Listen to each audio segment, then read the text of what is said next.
Hello, beautiful people, and welcome to Semigog. I am joined today by Mr. Panama Hat and the inimitable Mr. D.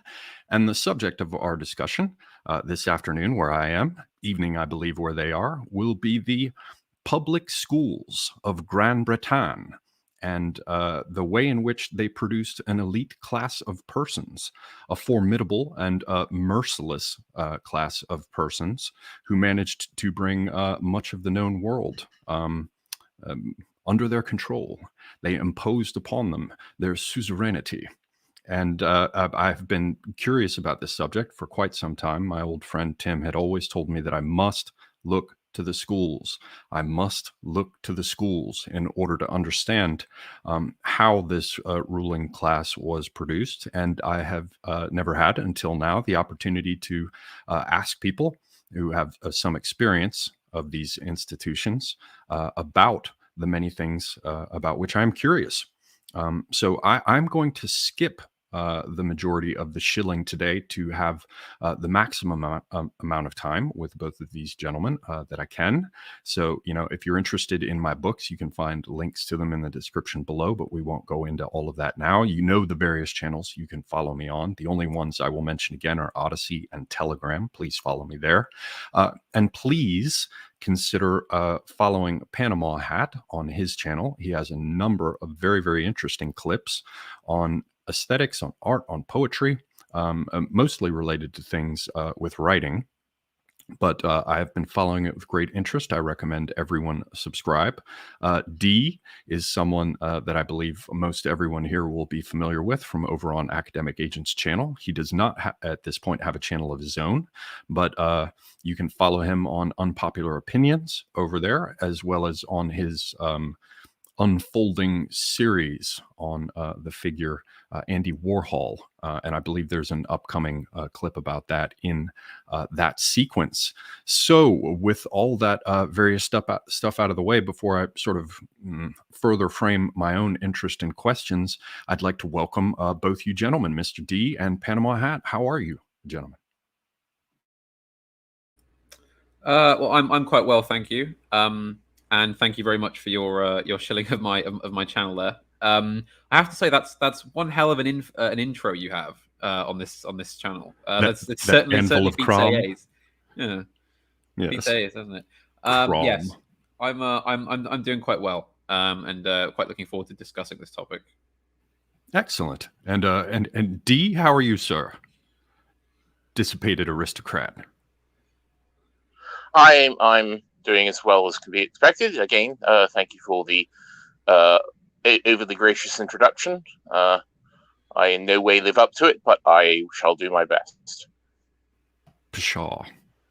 Well, and thank you both for being here. My interest in this, I've pretty much laid out, but how shall I begin this? Well, here's a particular way to begin. Academic Agent had suggested to me when I mentioned, in private discussions that I'd be doing this, that I should go ahead and take a look at If, and I had watched it years ago as a younger man, and I went back and watched it again in order to get my head around this idea of public schools. For an American, we don't have quite the same institutions, and where we do have them, they're obviously, they've been around for the equivalent of a gnat's life compared to some of these older schools. I think Eton comes from the 15th century, and when I was doing a little bit of poking around to understand all this a bit better, I saw that that some of them go back, in their founding prior to the year 1000. Yes, and that's really saying something. So If paints a picture that is, for those who haven't seen it, it's about these students at public school who end up getting involved in some sort of mad violence and rebellion at the end. But it paints a picture that to me screamed the late 1960s, and to some extent I felt must have been exaggerated in order to satirize and subvert. But then on the other hand, I've not been to such institutions, so I don't know. So perhaps you guys could start out by telling us what the hell public schools are, with particular attention for Americans who might not, have a context for it, and then whether, and if so, how films like If misrepresent it, or to what extent are such representations accurate or true? Well, I mean, I think it's important to start off by clarifying for Americans in the audience that public school in this country means a school that you have to pay to attend, whereas a school that is provided by the state is simply called a state school, or a comprehensive or comp. And the reason that we have this distinction is because these schools were originally opened as schools that anybody could go to, provided you could pay the fees, long, long ago. Because in that age, schools were either controlled by the church, or they were clerical in some way, or they were for particular classes or particular trades, or you had to be a member of a particular guild, or you had to be a member of the aristocracy to go to them. Whereas these schools, anybody could go, provided you could front the cash. Hence, it was quite a radical thing for the time. Yes. And that's where the term comes from. And now you mentioned this film, If, and that film in particular, as you say, I think it's an important kind of social document for that particular age and that particular time, and how it relates to the public schools as an institution. Because one of the things that we will touch on in this stream is that the public schools are not simply just a system of education that we happen to have. They became a kind of thing unto themselves, and an enormous amount of media, books, films, etc., was set in these schools because so many people went to them. So many members of the elite and members of the artistic class and the government went to these schools. So it became a kind of a way of life unto itself. Now, we should note that If was made by a filmmaker called Lindsay Anderson, who was a deeply leftist, staunchly communist, pro-Soviet individual. And a lot of his filmography is actually, I think, quite nasty in how just, unintellectually communist and leftist it is.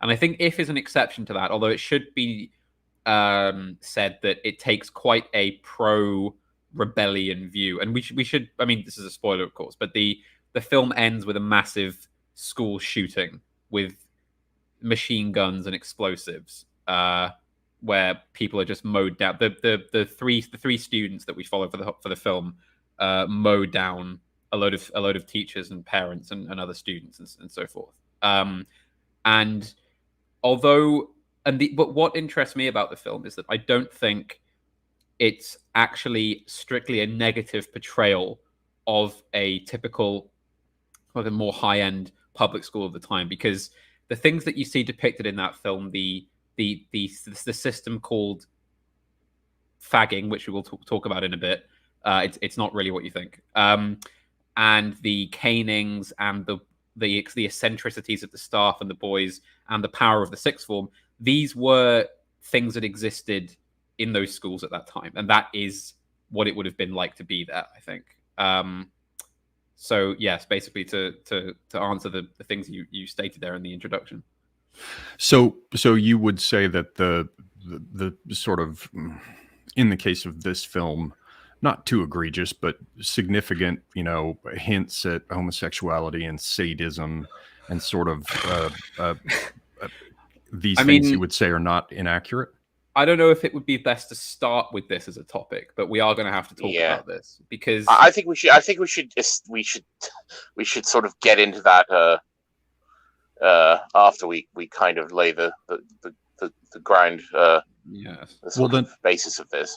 Well, then I have a first question for you. Would be like looking at various figures. I just threw a few of them in. If I were to say, like, did a T. Lawrence go to a public school? Yes, absolutely. And what about a G.K. Chesterton? Yes. Well, yes. So I mean, you can count that influential people from that time unanimously went to public schools, although in a different sense, because so T. Lawrence, I would have to look this up, but I'm pretty sure he would have been at a boarding school in a region of the country, whereas Chesterton went to St. Paul's School, which we will talk about later for some of its some of the reputation that particular place has. But he went to St. Paul's School as a day boy, which of course is like how most children are in school today. You know, you live at home and then you travel to school and then you go home at the end of the day, which was unusual for the time. Most schools at that time, students lived there for like most of the year. You know, you actually saw your family very infrequently if you were in one of these schools. And I would. Oh, sorry. Not at all. Go on, Dee. I would say that there is a distinct similarity in a lot of ways between the idea of a penitentiary, a prison, and the way that public schools operated, and to some extent still operate. I mean, things have changed very much since when I went to school, even, and when Panama Hat went to school. I mean, even in that short amount of time, there was great change. I caught the tail end, I think, of the older order. Yes. There's a distinct sort of relationship to the way the way these schools operate and the way that sort of a prison operates. And as Panama Hat said, generally you would be there for almost the entire year. Also, as he said, there were exceptions, and there was certainly like students like Chesterton. Now, not everyone, I will say, not everyone that you would sort of associate with the elite classes in the past went. You know, there were a few notable examples who didn't go to public school or boarding school, such as we were discussing recently. Benjamin Disraeli, the Prime Minister, Member of Parliament, the Earl of Beaconsfield, later in his life. He did not go to school, notably, but that would have been quite an exception. It's very rare. So even someone like George Bernard Shaw went to such schools. If I'm correct, I think he came from a slightly poorer background. But of course, the thing we should add at this point is that this was not the only system of educating the young. So we also used to have something called the grammar school, which was, so what would happen is you would leave primary school. If you say you were an average person in the country, you'd leave primary school, and then you would take something called the 11+ exam. And what that exam did was it basically sorted students into two groups, one of whom went on to grammar schools, which were free to go to, but provided a more selective and an academic form of education. You would study, the history and mathematics and that sort of thing. And the others would then go to technical schools. So that would be to learn a trade or to learn something industrial or a craft or perhaps something like that. So it was a very practical way of sorting students out. It's something of a contentious issue nowadays, because the grammar schools that most people that are alive today would remember had fallen very far by the time they were abolished, sometime in the 80s, I think, or perhaps a bit earlier than that. Or not really abolished, but sort of phased out. In favor of more of the American state school model? Yeah, in which everybody goes to the same state school. You don't, because there's a whole emphasis against competition. It's cruel to say that some students are cleverer than others and have different abilities. It's sort of leftism and progressivism wheedling its way through the education system. The grammar school system, I mean, I think it did. I don't remember exactly when it sort of big phase out was. Now, I think in the AA sphere, Shinobi Yaka, I believe, went to a grammar school. So, I mean, they were around in living memory, but there was tumultuous change, I would say, as in so many other aspects of society, certainly in the educational system as well, and generally, as Panama Hat said, in a sort of egalitarian, I would say, leftward direction.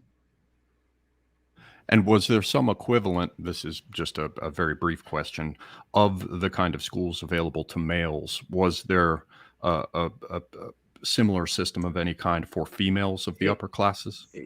It was an entirely different thing, because unless a girl proved to be particularly clever and would go on to have an academic career of her own sort, it was not considered appropriate, really, to send girls to that type of school. I mean, there are a lot of privately funded girls' schools alongside boys' schools, but they taught very different things. So, you know, they would have had a standard curriculum, you know, history and maths and English and all sorts, but they were, rather than going on to a sixth form, which is the last 2 years of a public school, they would have gone to, say, a finishing school or something where they would have learned a domestic line of work, or they would have, because the emphasis for a woman in those days, as for most of human history, was on getting married young and having children, Keeping house. Yes, keeping house. You know, it was extremely important that, you know, you can, you know, it's all very well to educate your girls, but it wasn't like today, where it was sort of, you were sending them off for a career in all sorts of fields. It was, the emphasis was that they would leave school and then they would get married, if they had to work at all. And I would say there's much more similarity between Britain and the US in the sense of girls' education up until you know, the modern era. I would say that as much as far as I know, in America there was also this very much the same sort of girls' schools and finishing schools. I mean, they were literally called finishing schools. And there's still, I think, a few that exist. I think there's a few that persist in. But I mean, certainly here and also as well in America. But yes, they were, you know, and in the upper class sense, it, you know, a woman would have, you know, also quite a lot of expectations upon her. I mean, not only, you know, I mean, when we say domestic, I mean, you know, if you're talking about a woman who would marry into the upper class, or who was of the upper classes herself, she would be expected to manage the household, you know, and in some cases, of course, that would be a great estate. You know, she would have, you know, really quite onerous duties, and so, you know, there was the educational system was geared towards preparing her for that. But yes, when we talk about public schools, they were exclusively for men up until recent times. Exclusively boys' school, and many of them still are. So, and that will dovetail, I would imagine, with a number of the questions I have about hierarchy and socialization and you know, inculcation of behavioral norms. But I suspect that I'm probably jumping into my questions in a way that might be creating static for systematic thinkers, which I suspect Panama Hat. I suspect Panama Hat is one of them. So before I get into all my questions, it seems you have some things that you've already thought through, Panama Hat, in terms of sort of generally presenting the subject. Am I right in that? Well, I mean, yes, it's, but again, as I say, it's because it's something that is so, or at least was so. Well, I mean, actually, I'm going to say is, because we'll get onto this, but it's such an ingrained feature of living in this country. The public school system, and it appears so much in the media, as I say, and the fact that I went to, well, again, this is something we're going to have to explain. I didn't go to just any public school. I went to I mean, this is not a doc, so you won't be able to find me this way, but I went to one called Harrow School, and so we should add, there are every region of the country has small public schools, but there are a set of them that are sort of very well known, and that people would probably heard of. Among them will be Eton, is considered the top. Harrow, as much as it pains me to say it, is number 2. You've then got St Paul's, Winchester, Shrewsbury, and then it sort of goes down from there. But those are sort of your top, unless I've missed one. I think Westminster. Yeah. Did I say Charterhouse? Charterhouse School, yes. So these are ones that people will have heard of, and that are considered to be the more traditional. And so, for example, these are institutions that pride themselves on having been the educators of the elite of the elites. long ago. So, for example, like an absurd amount of prime ministers have come from Eton. You know, most prime ministers went to Eton College, and then went on to Oxford and Cambridge or whatever. So, you know, it's there's a magnitude to these things, because of course these schools, and as you mentioned, you know, these schools aren't just schools. These are schools that produced people that everybody has heard of, that went on to run huge parts of the world, to influence huge parts of the world, you know, to run countries and empires and companies and all sorts of things. And we're basically, I mean, I think the original reason you proposed the stream was, well, how did they come up with this? How does this system work? You know, why did this system produce people of such caliber? And you know, that's basically what I was trying to illustrate. It's the scale of these places. Well, and prior to a certain time, you know, so the nobility would often be educated at their home, at their estate, by they would have a tutor.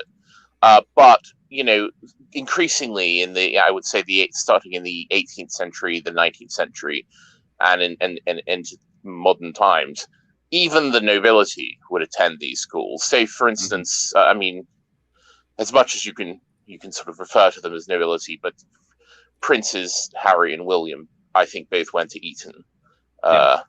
Alexander Johnson, Boris Johnson, went to Eton. You know, I think there's something absurd like 20 prime ministers went to Eton. More. So, yeah, or more than that. Yeah, the Duke of Wellington. You know, I mean, basically, many of the sort of leading lights of British society, even nobility since the 18th century would have, you know, or the 19th century would have gone to one of these schools. So they were the kind of collecting, you know, the sort of gathering places of all strata of society.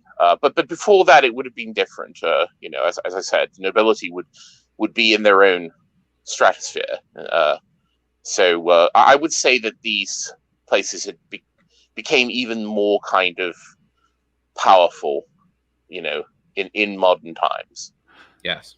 And this brings to mind a couple of things. One briefly, and then the other one we should probably cover. The first sort of brief one is, I would guess that the point at which it became de rigueur or whatever to send the highest ranking or the highest classes of people to these schools corresponded in some sense with the locking in of the centralized control and sort of getting the fractious nobility under control. You know, something sort of similar to the Sun King eventually sort of getting all of the nobles under control and saying sort of, I am the state, forcing them to come to court, centralizing it. I would guess that there were some aspects of that in terms of when it became commonplace. I would see it less as a centralization for power's sake, and more as a kind of way of bringing to bear the human resources of the country. Basically, you bring together the sons of the aristocracy and the wealthy, and you put them through the same institution, and then you send them out into the world. I mean, that is basically, in a nutshell, what Britain's policy. I mean, we're basically looking at a 100-year period here, from in the quintessential sense of a public school, from about 1880 to sort of 1980, or the mid 80s. I mean, that was the period in which they were sort of quintessentially the public schools as we know them today. And that's I'd say that it was a way of streamlining great men, essentially, or capable men. Certainly from the 1880s, from that point on, the power had long since been fully centralized. So I take your point there. Long ago.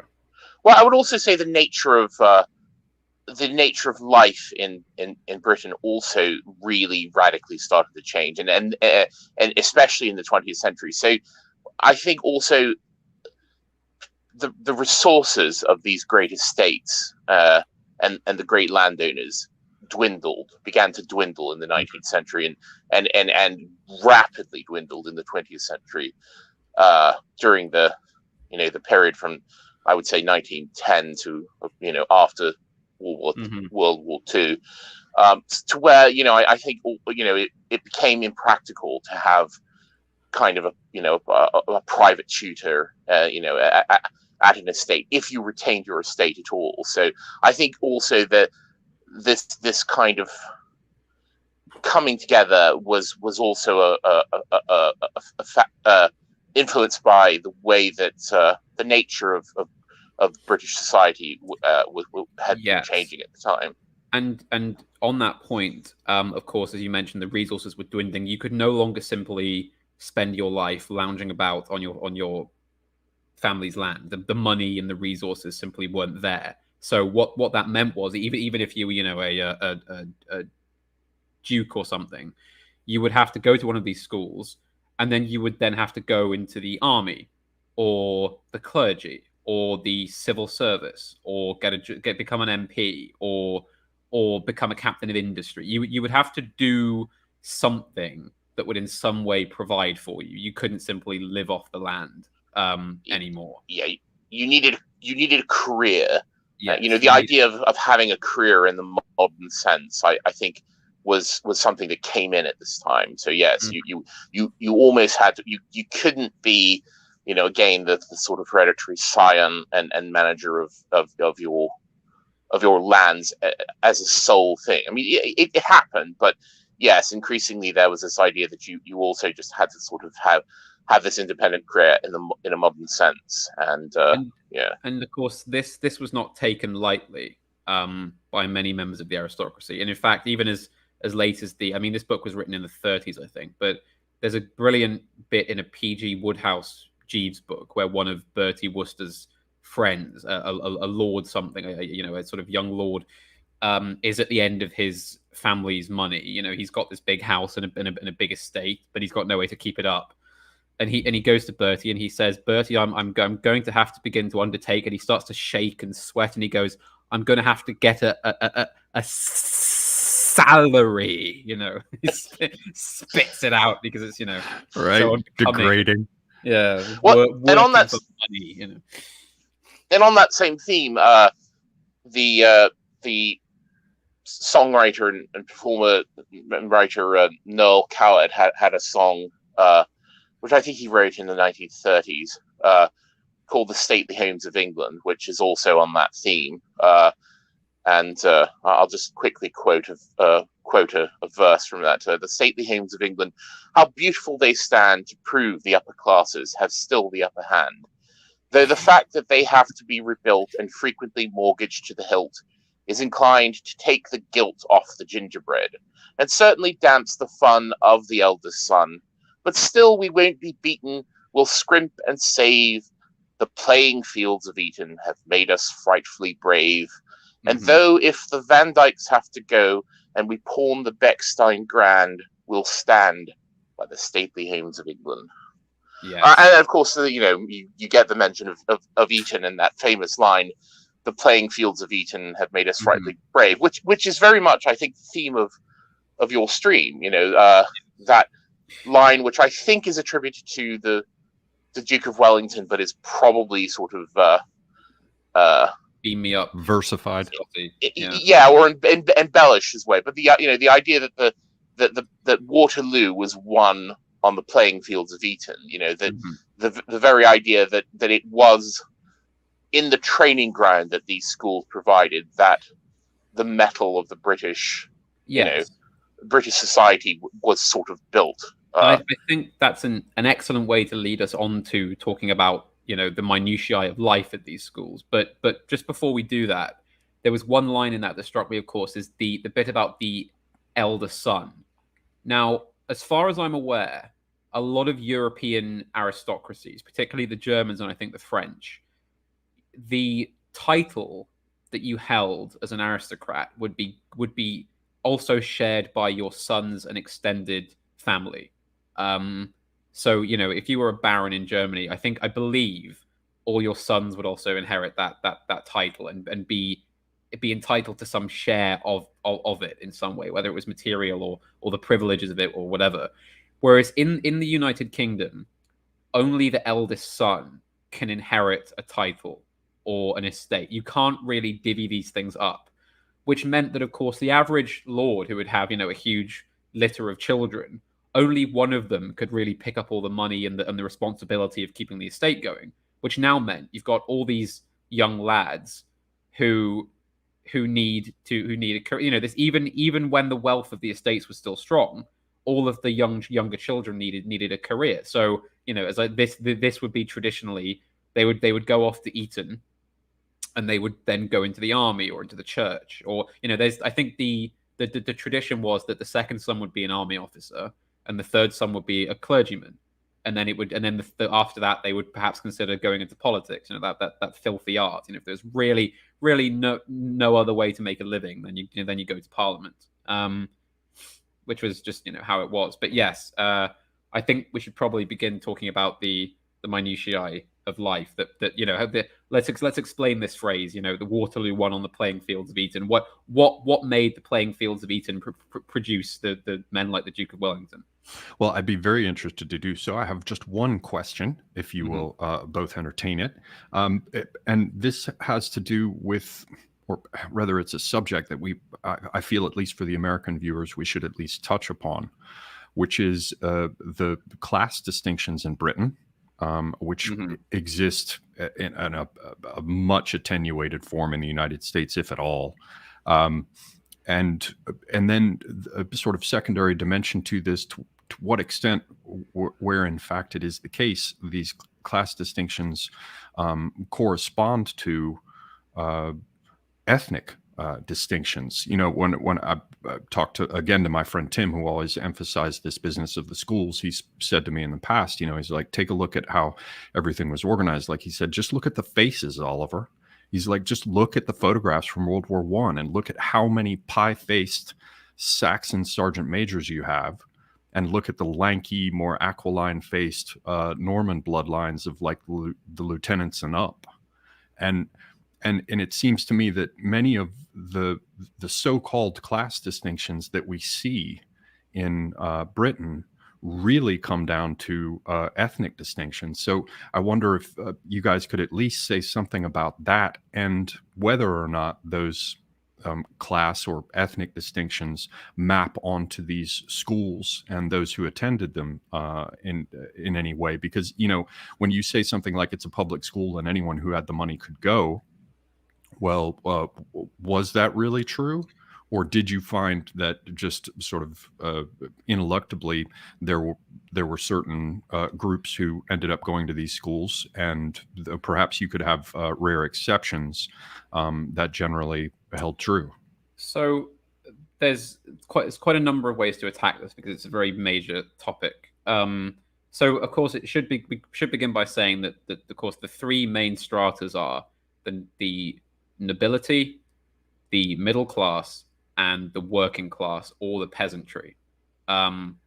So that was basic. So you had your people of. So, but it's also important to state how enormous the middle class is. It's not like in America where you have a kind of business rich upper class. You have the nobility, which no matter how poor or how low status they are people who hold hereditary peerages and are considered to be the top of the pile, basically, no matter what actually happens to them.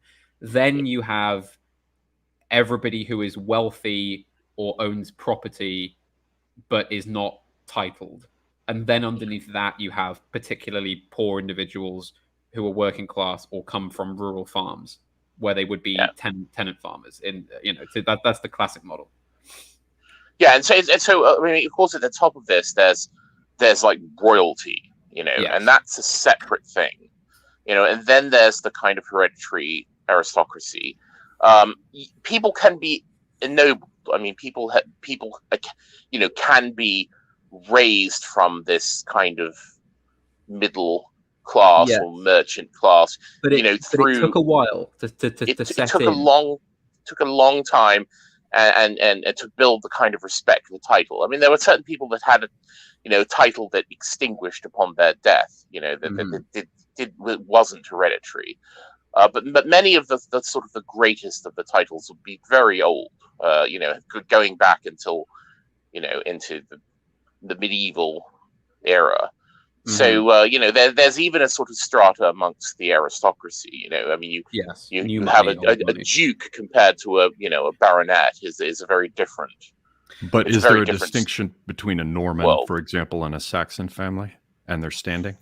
Well, I see the ethnic differences were less pronounced because, of course, you have the English peerage, the Scottish peerage, and the Irish peerage. And it doesn't matter if they're Irish or if they're Scottish or if they're English. A duke who got his title in the 1400s is still a duke with a title from the 1400s. And that's going to get them very far, no matter where they come from.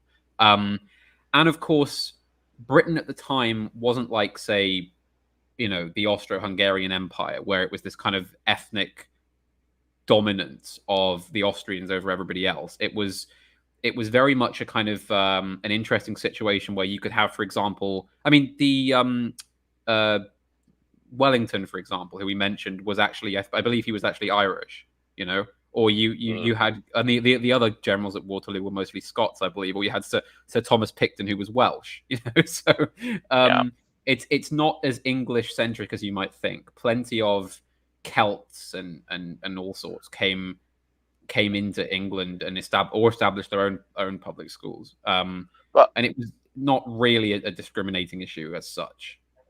Oliver, and the ethnic distinctions you mentioned, I think had really largely disappeared by the sort of the 15th, 16th, 17th century. I don't think that these things would have persisted. So obviously, certain members of kind of a hereditary aristocracy would retain these bloodlines, and so there certainly would be distinctions amongst the very early origins of some of these families. But for the most part, I would say that by the modern times, and I mean modern by the 18th century onward, people weren't really thinking in terms of Saxons and Normans and such anymore. No. I mean, it would be more of a kind of question of Protestants and Catholics, and then, as Panama Hat said, English, Irish, Welsh, Scottish. Those would be the more important kind of ethnic distinctions. Mm-hmm. Very good. Well, then, unless there's anything further you guys want to add to that, then I guess we can jump to the schools. Well, I do want to add that, because you mentioned about how much of a divergence was there, and how would you go to one of these schools if you weren't a member of the aristocracy? Well, of course, there would be a mix of old aristocracy and the middle class. So there were a huge amount of wealthy people from the middle class who sent their children to these institutions as well, basically. So they would be mixing with aristocracy. And the United Kingdom has a very, very, very long tradition of grants and scholarships to people lacking means, but with great intelligence. The schools were not snobbish in the sense that they didn't want anybody that wasn't a gentleman per se. They did take a relatively large number of students from poorer areas who showed a great aptitude academically, or that they thought would be an illustrious member of the school.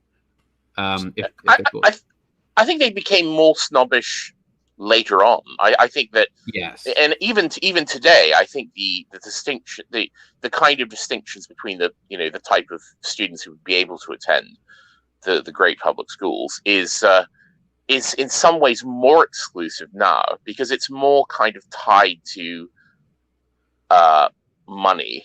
Well, now you just have to be Chinese.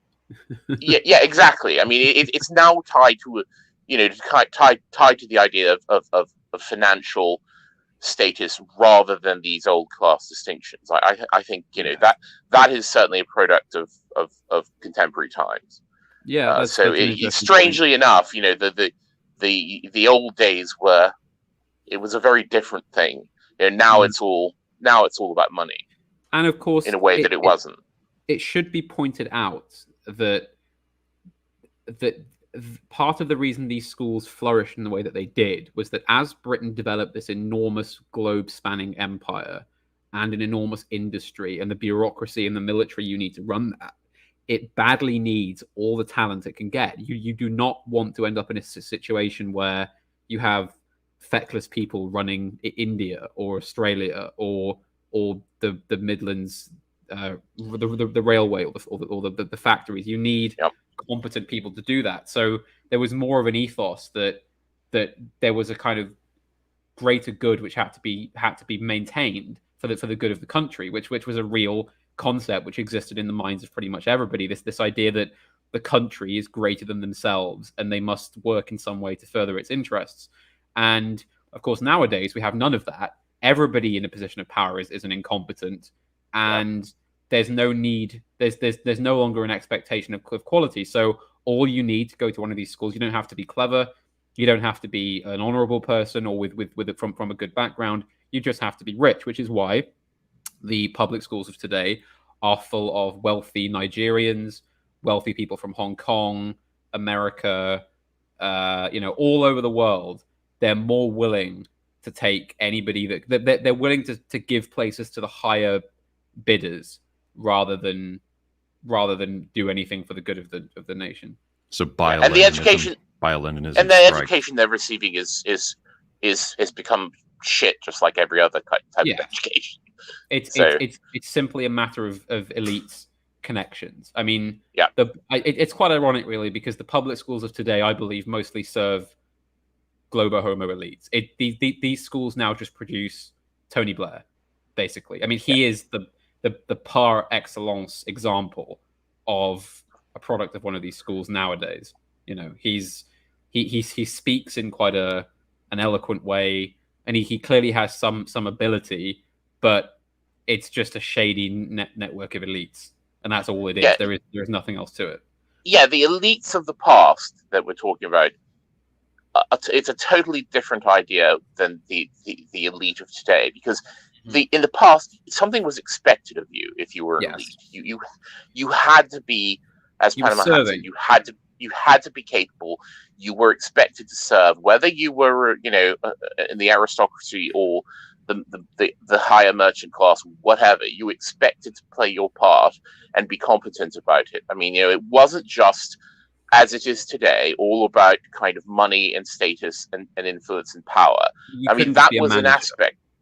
Yeah, that was an aspect of it. But today, that's all there is. No one, I dare say, is going through these institutions for the same reasons that they did in the past. So I think that's a huge change. So when we talk about the elite of today are kind of not the same thing as the elite, even of 20, 30, 40, half century ago.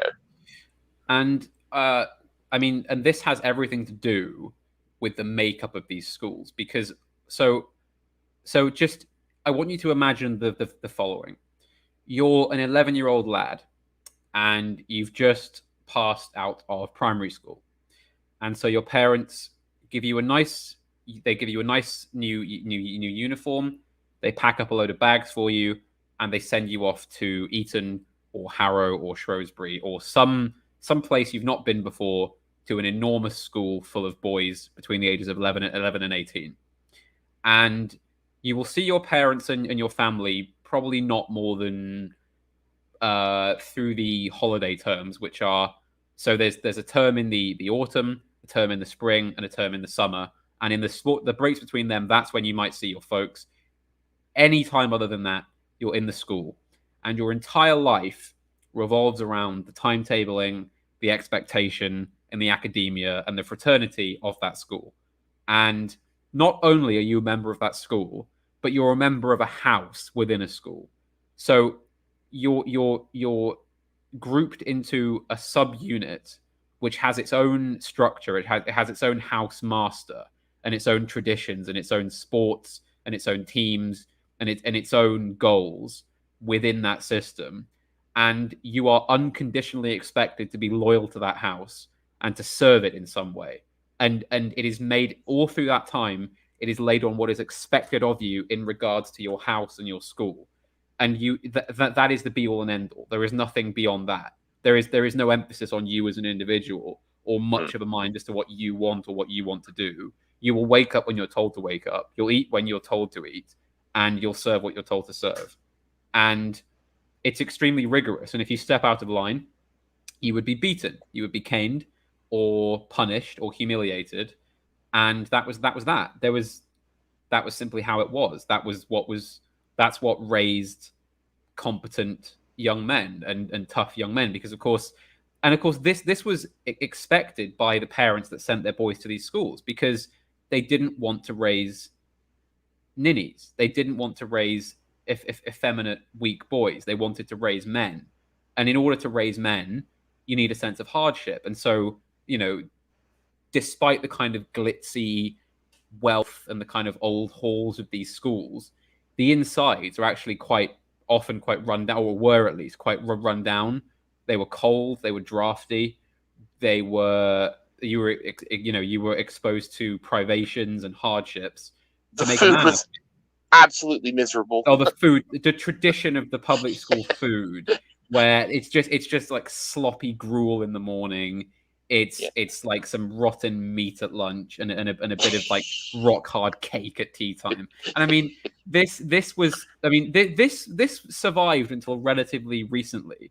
And there was a Tory MP who, I think about 20 years ago, was sent to prison for perjury in court for 6 months. And then he came out afterwards, and all the media flocked around, what was it like? They sent an MP to prison. How did he cope? And he went, well, compared to Eton, that was a doddle. Really? Yeah, it was. I mean, these places were harsh because, again, that's how you make a man out of a boy. You can't mollycoddle them. You've got to just instill that sense of service. And then when they left these schools, that mindset would be with them for the rest of their days. They would simply replace the school house or the school creed with England or the army or the navy or the civil service. They would or the monarch. They go on to serve something, and they know that failure is not tolerated, and that's the creed. I hate to make this accursed. I hate to make this accursed comparison, but some of your viewers will be familiar with this series called Harry Potter. And within Harry Potter, I mean, yes, with all the caveats and disclaimers, but there is a little bit of the sense of the kind of harshness and disregard for the welfare of individual students and the kind of discipline and misery of the old, certainly of the way the public schools operated in the past. I mean, the sense, I've certainly heard Americans say, oh, it's a terrible way they're putting these, students at, I can't remember the name of the school in Harry Potter, but putting these students in danger, and look at the horrible things they're doing. Well, that was very much kind of the way that the public schools operated, and also the rigorous sort of allegiance to a house, which is something that people may know from the Potter books. I mean, as Hat said, that was very much a part of the experience. So, I mean, even in those cursed books, there is a germ of the way that this system operated. Yes. Well, there's one a thing I want to point out here. I probably should have done it at the outset, but I had assumed that so many people would sort of get it. But I do want to say it explicitly. Part of the interest in this is not just sort of the historical review of, how an elite class was produced for Britain.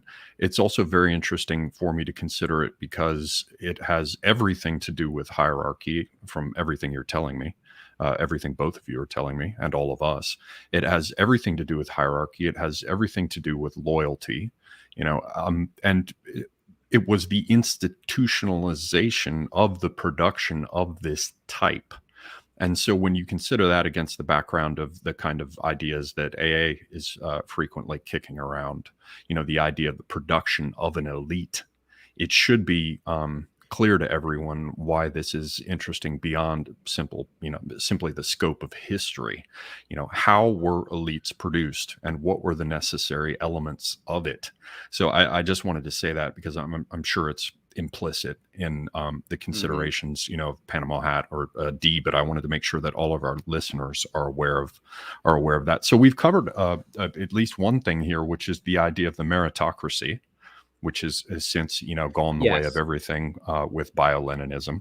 But we've now got this idea of the absolute loyalty to the houses. I'm assuming that there was more than one house in each of these schools. Is this sort of like the letter societies and the fraternities of the U.S. schools?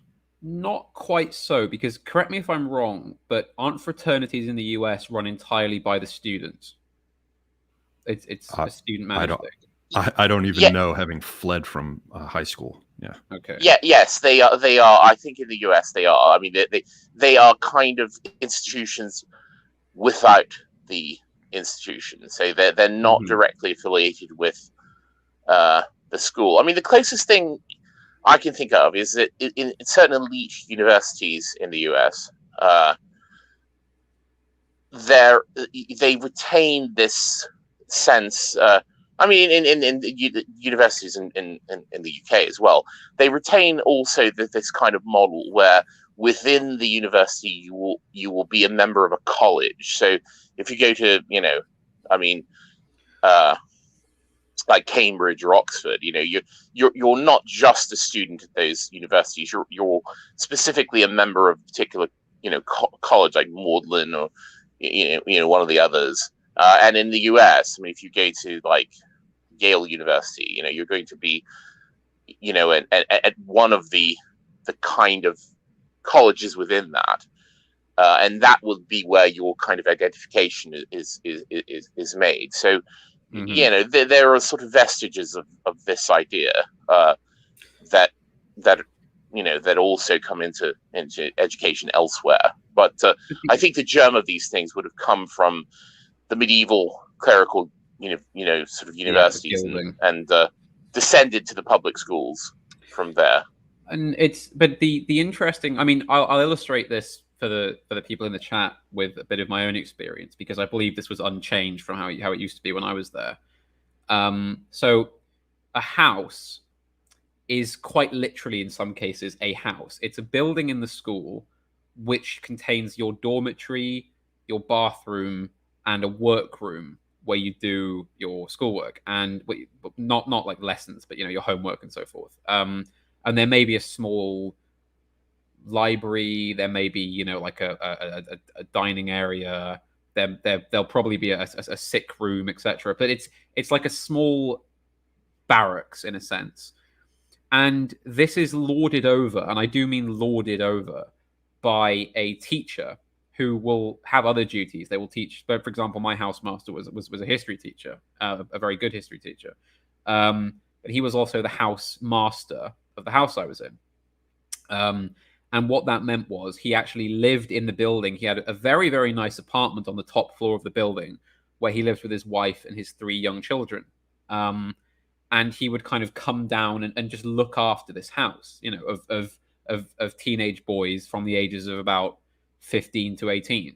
And that's every house in the school has that. That's how it works. And so you live with it. Your life is lived within that system. This isn't just somewhere that you go in the day or that you go for a little bit. This is your life for years, And in that, it's very much like, as Hat said, very much like the military, or as I said, very much like also like a kind of prison. But it's also hierarchy within hierarchy within hierarchy.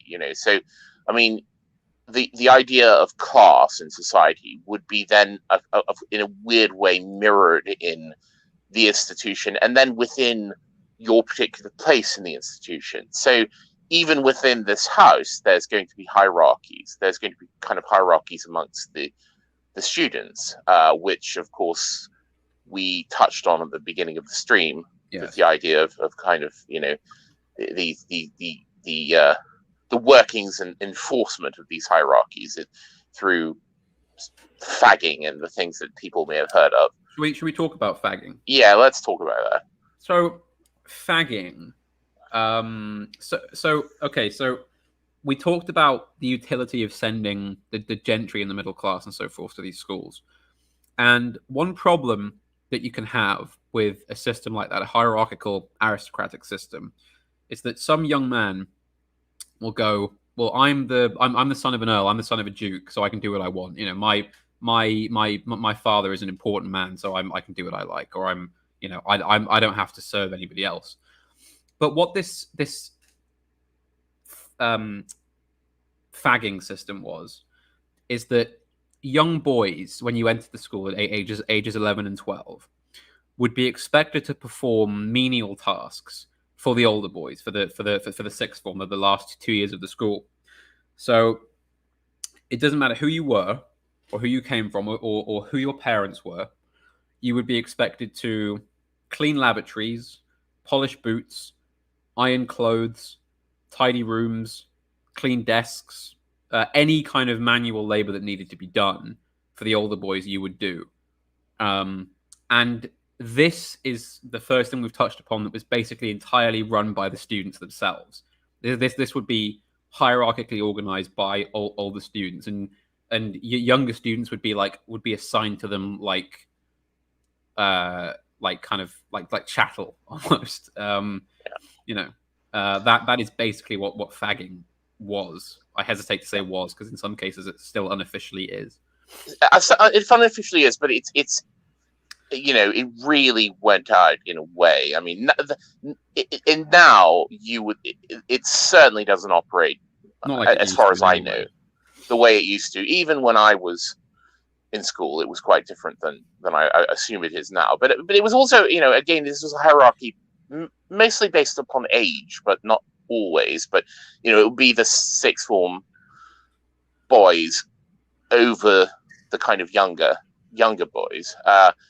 And again, we see the echoes of this in society at large, and certainly within other institutions in Britain. I mean, in the military, for example, the officer. If you were an officer, you had a servant, you had a kind of valet who was assigned to you, the Batman. Yes, and so people familiar with Lord of the Rings, one of the primary relationships in Lord of the Rings is between Samwise Gamgee and Frodo Baggins. And Samwise in the books is very much the kind of batsman or the fag of Frodo. He's his sort of valet, his servant.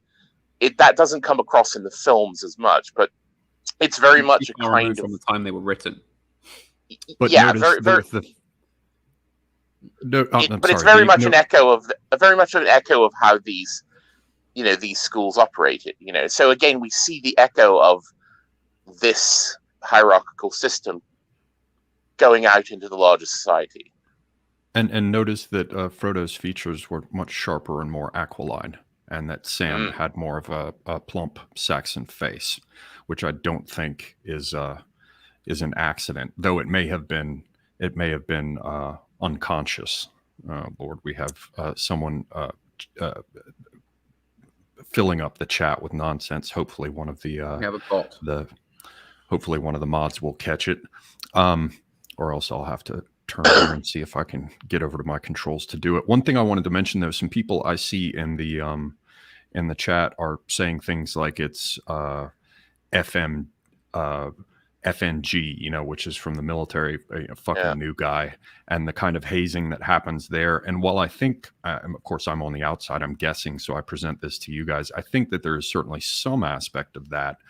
I think there's a deeper level to it, as Panama Hat was beginning to point out, where you've got the son of a duke who is shining someone's boots, and that's a different matter. And in the film, it has additional dimensions. In the film, if they have one of these speeches that's given where they talk about how they have to know how to command, but they must also know how to obey, and that's even I'm sorry. This is a vital part of making a commander, is that they can't have just given orders all their life. The first thing you've got to learn to do is take orders before you can give orders. Yes. And you see that with Nietzsche as well. I mean, that's a big theme in his work, talking about you must know how to obey in order to know how to command. Sorry, D. That's all right. I mean, this also ties into the thing that academic agent mentions all the time, which is the great chain of being.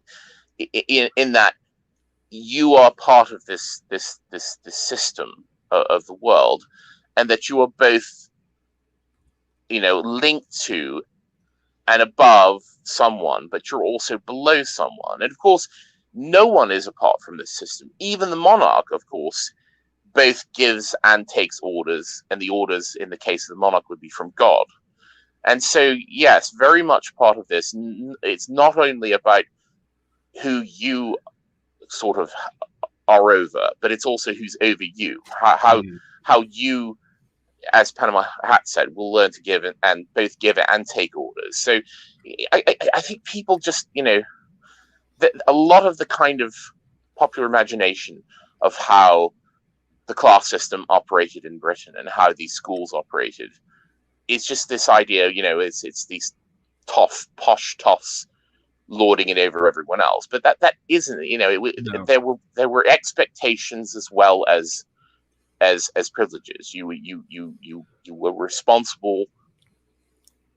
There were responsibilities. There were expectations of you, and this, of course, has eroded, I think, completely. Although, I mean, I was lucky enough that when I was at Harrow not very many years ago, these things had survived in very strange ways. So, for example, fagging was officially banned sometime in the late 80s, but it was such an ingrained thing that kind of like the ban on hunting, it just never really was enforced that stringently in certain schools. So all that happened was people began to turn a blind eye to it, but it it essentially existed as a form of hierarchy. Or, like for example, there was a tradition where you would the boys of a particular year or form, as it's called, would be expected to serve a full dinner to a load of staff and parents once a year, and this was taken extremely seriously. There was no room for error here. You had to be able to organize a room full of chairs and tables, lay out all the cutlery immaculately, carry all these old cups and trophies on the tables, which are 1,000 years old or something, and then polish them. Polishing. I spent more time looking at wooden floors than I did looking at books when I was at Harrow. So much polishing. Still polishing, yeah. Shoes, silver cups, floors, desks. knobs. I mean, we'll get on to that. But the amazing thing, of course, is you're polishing this like ancient wooden desk that people have like carved their names into, and you can see like John Smith 1791 carved in the corner. Yeah. And no matter how hard you scrub, you're not going to get that out of the desk. So there is a real sense of heritage here. Yeah, sorry, Simigo, let me just quickly before I forget, but these things are not things. I mean, yes, the particular form they take is very much of the schooling system, but these are ancient kind of instincts within man. This idea of initiation, of kind of working your way up through a hierarchy. The hazing of a new person. I mean, these I think are just sort of so ingrained in the history of human society and interaction. Yeah, all the way back, and it happens in, sort of religious and spiritual context. The idea of kind of become an initiate into the kind of mysteries, or the initiate into the tribe. These are kind of manifestations, I would say, of a very ancient and very necessary impulse in humans, and again, one that has been broken down to the peril of humanity. I think, again, the abolishment of these things, the abolishment of the idea of kind of human hierarchy and working through hierarchies, is literally one of the causes of all the chaos that we see today. Yes. Particularly among our the ruling classes, because that D, you sort of anticipated what I was going to go towards, which is, I recall just reading recently in the memoirs of Wrangel, you know, fighting in the Crimea and elsewhere against the communists. You know, he talks about in the early part of his book how he had become an aide-de-camp to the, I believe it was an aide-de-camp, but, you know, don't quote me, but some similar such position to the Tsar, and, you know, would be required, and it would be, of course, a great honor to wait upon him at table, which entailed all the things that you're talking about, ensuring that the silverware was laid out right, and you've got your marrow clamp and your soup spoons in the proper positions, you know, everything. And that goes all the way to your point, D, of the business of the Christ washing the feet of a whore, you know. So there are aspects. Of course, it's not a direct parallel, but in some senses it is. The idea of the person who has been most chosen and endowed with the greatest degree of responsibility must understand service most thoroughly. And there is, of course, the initiation aspect, D, which goes into the idea of entering male society. And so it has very, very many different dimensions. Like in the Caucasus, they have the idea of ataluk, which is where you take on a kind of foster father. And in the old days, that would be the nobility handing over their children to a lord or to someone that they've made an alliance with to be raised in that household rather than their own. And that has a number of dimensions I think we can touch on here, with the idea of the children leaving home and not being around the parents.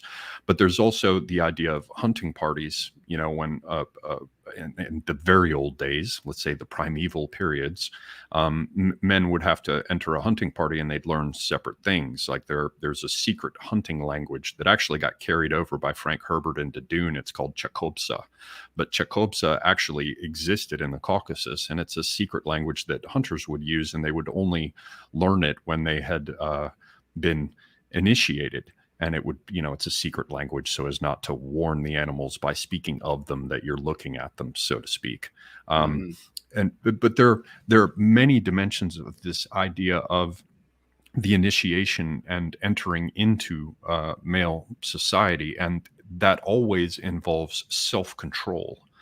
When you look at the old hunting traditions, the idea is, you know, don't sleep with a woman before you go hunting, because the lady of the beasts will take offense and you will not be able to bag an animal. You have the idea of literally, as I've talked about on the channel before, being quiet so that the animals don't hear you. Hunters, even today, have to urinate into bottles so they don't leave a scent signature there to alert their game.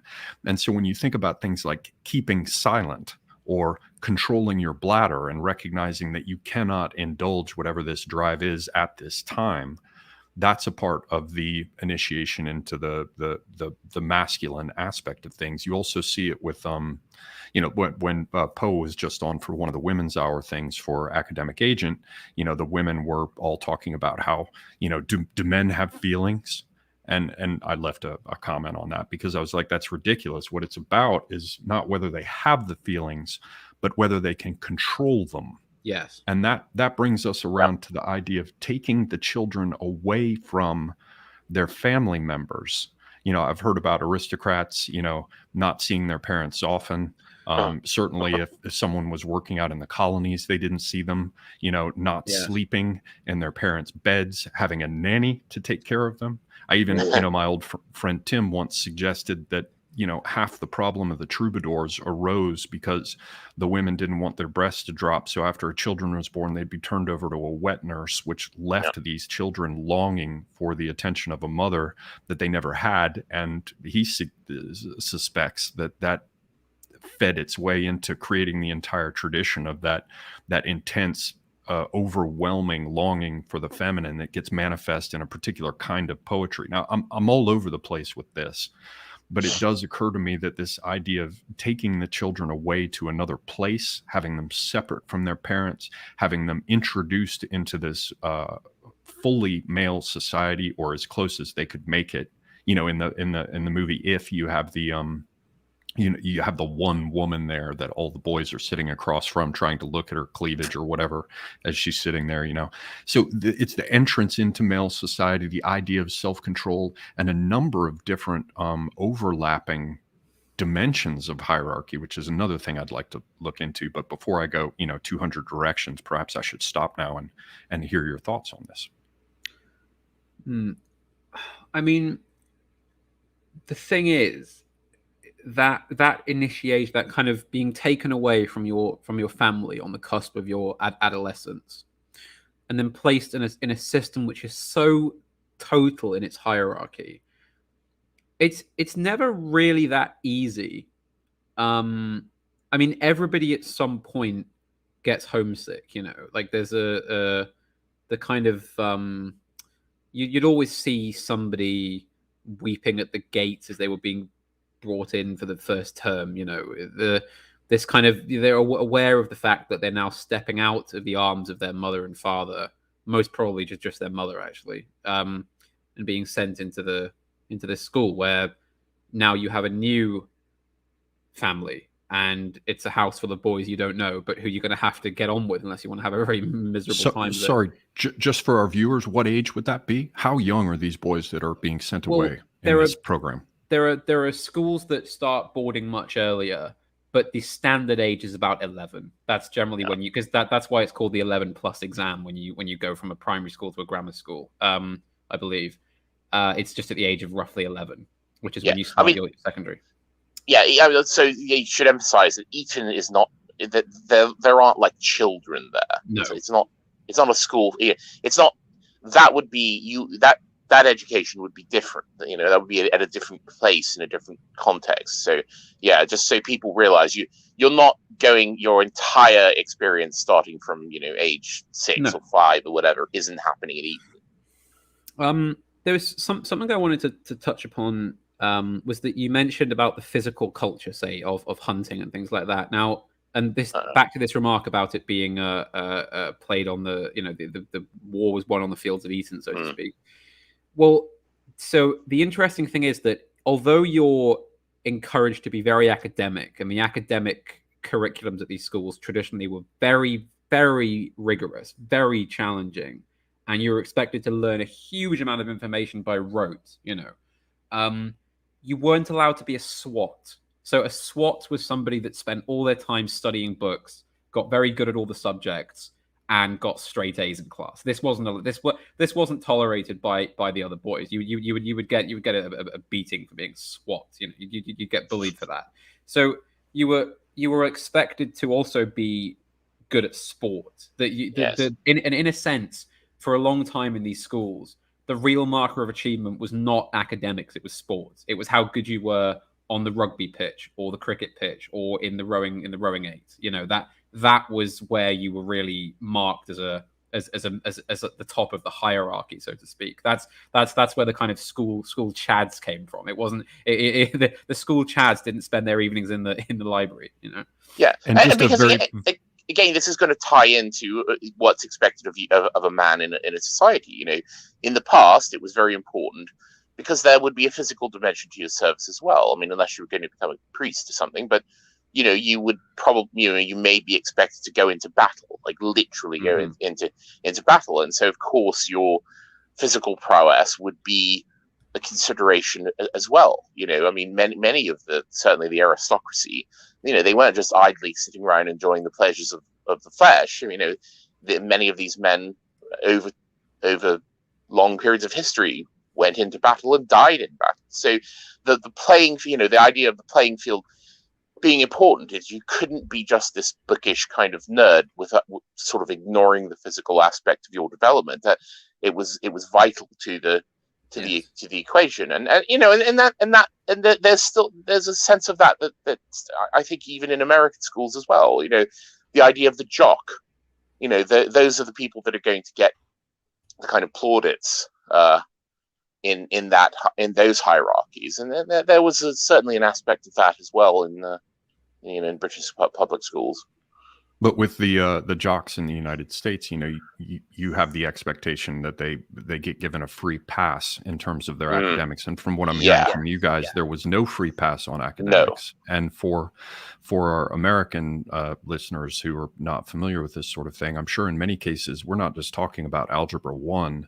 These are boys who would be expected to master not just Latin but Greek, and while still in their adolescence, in order to be able to read it freely and translate. Am I correct there? Yep, classics. I mean, I don't know anymore. I mean, was the classics still a thing for you, Hat? Yes, it was, though nowhere near what it. I mean, Yeah. there was a time when those were arguably more important than English and mathematics. Yeah, You were learning. You would be drilled in Greek and Latin, and in some cases, Sanskrit was very popular. Yep. Sanskrit. Babylonic Hebrew. Babylonic cuneiform was Hebrew. Hebrew. And you would be drilled.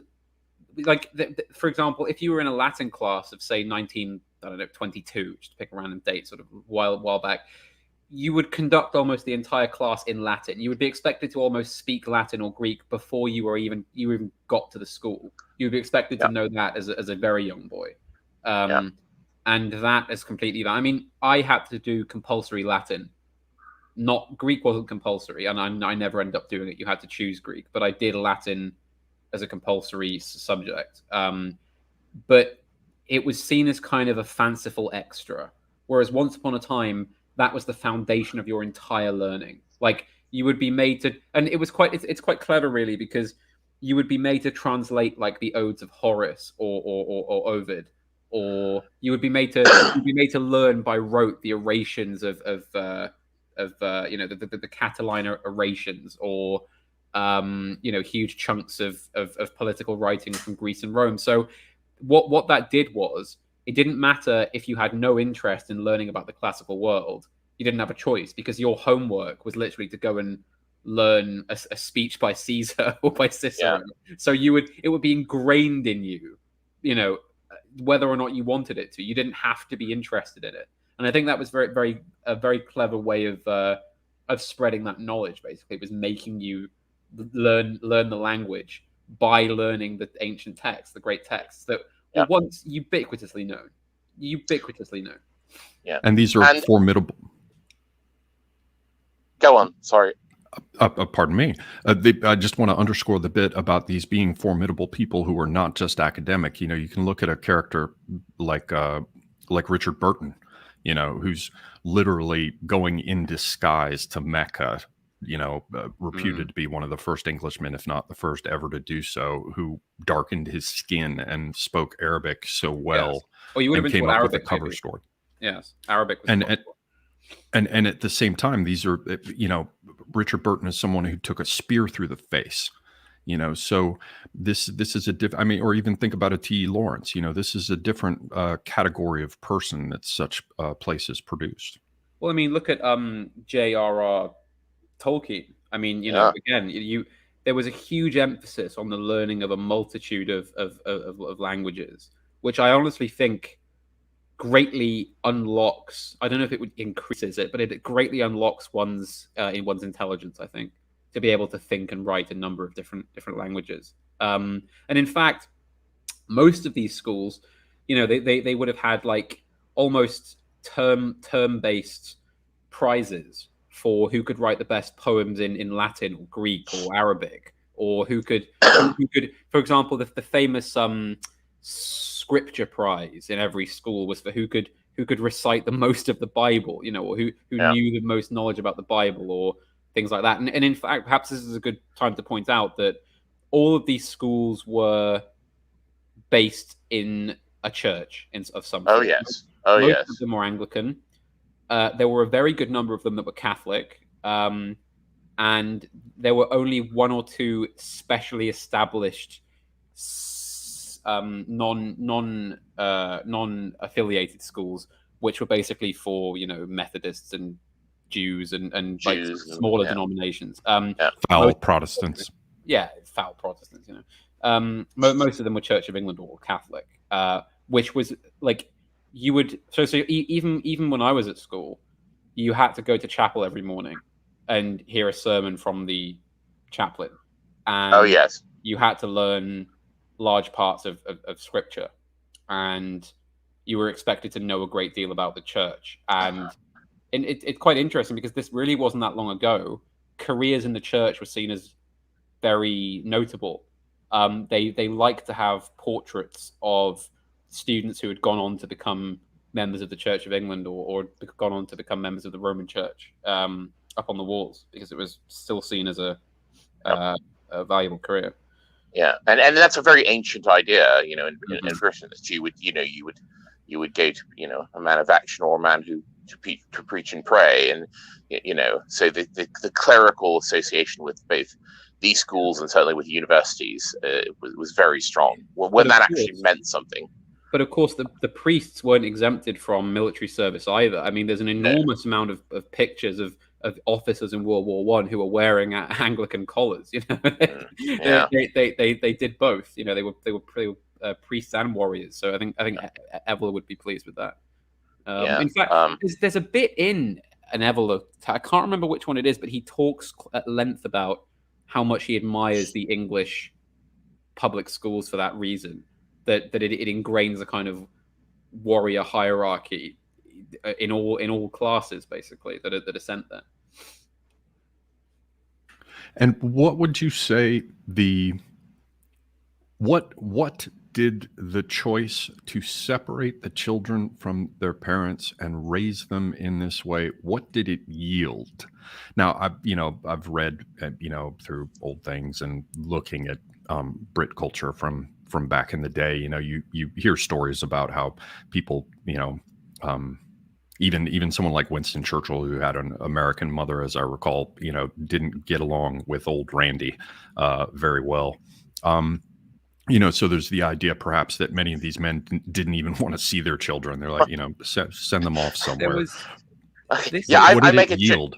Oh, sorry. No, go on. Well, I've joked in the past that, my father I didn't meet my father until I was about 8 years old. I mean, obviously exaggerating, but in my case, that was certainly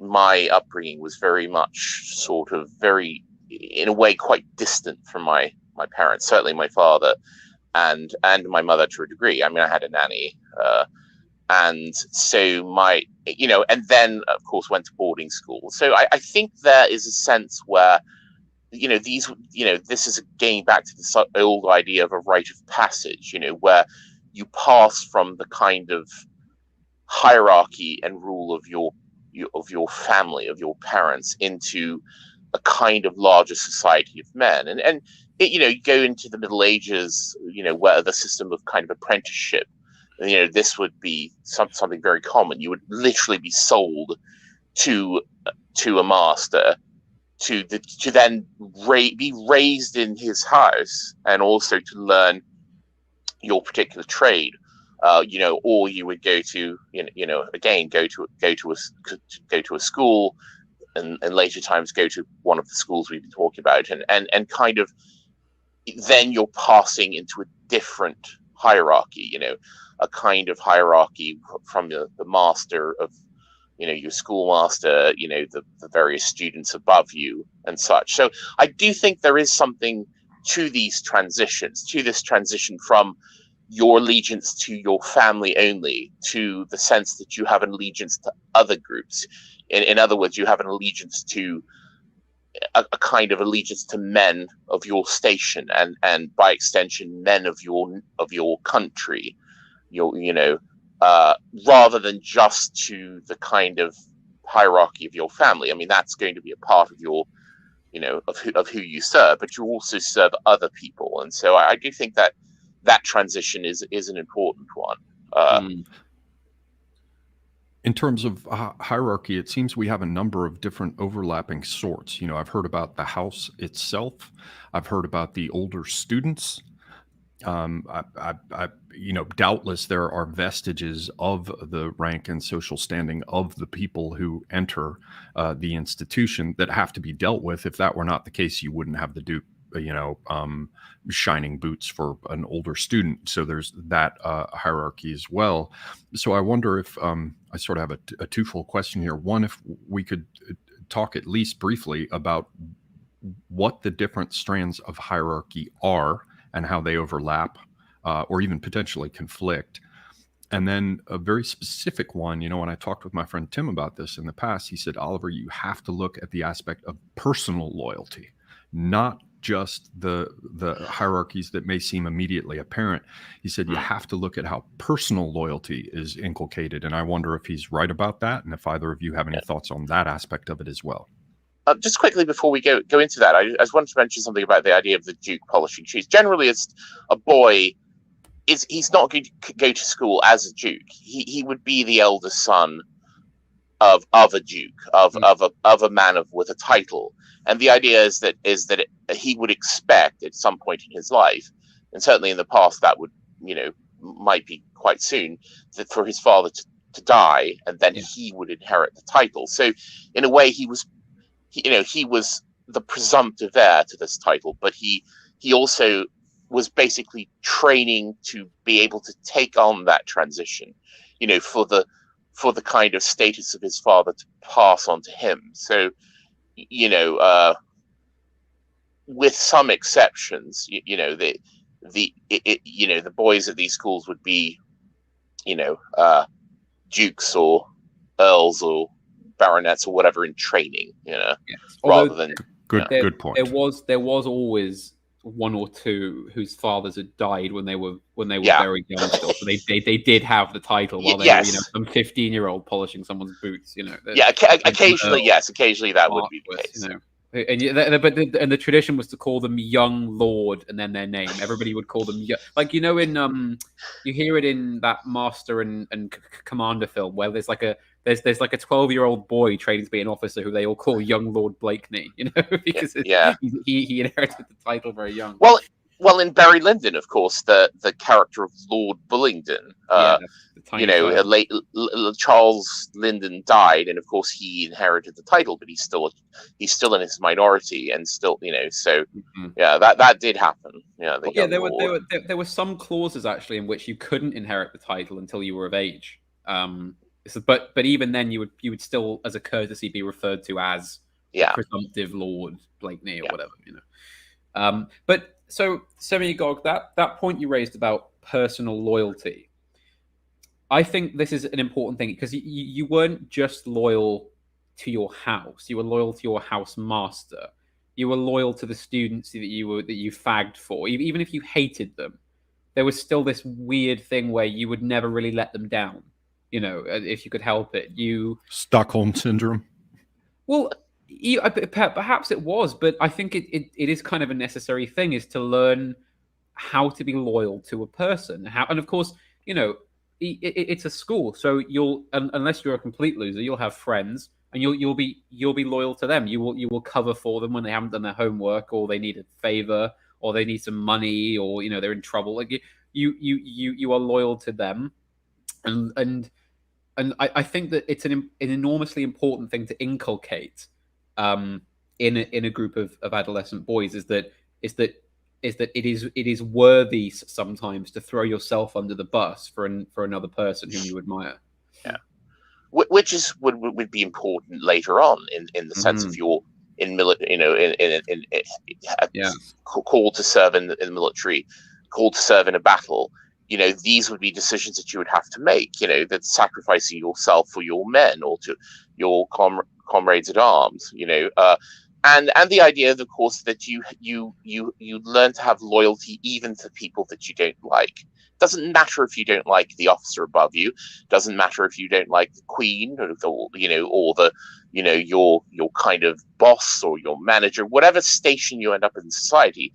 You do have to learn how to have a sense of loyalty and a sense of service, even in situations where it may be personally distasteful for you to do so. Yes.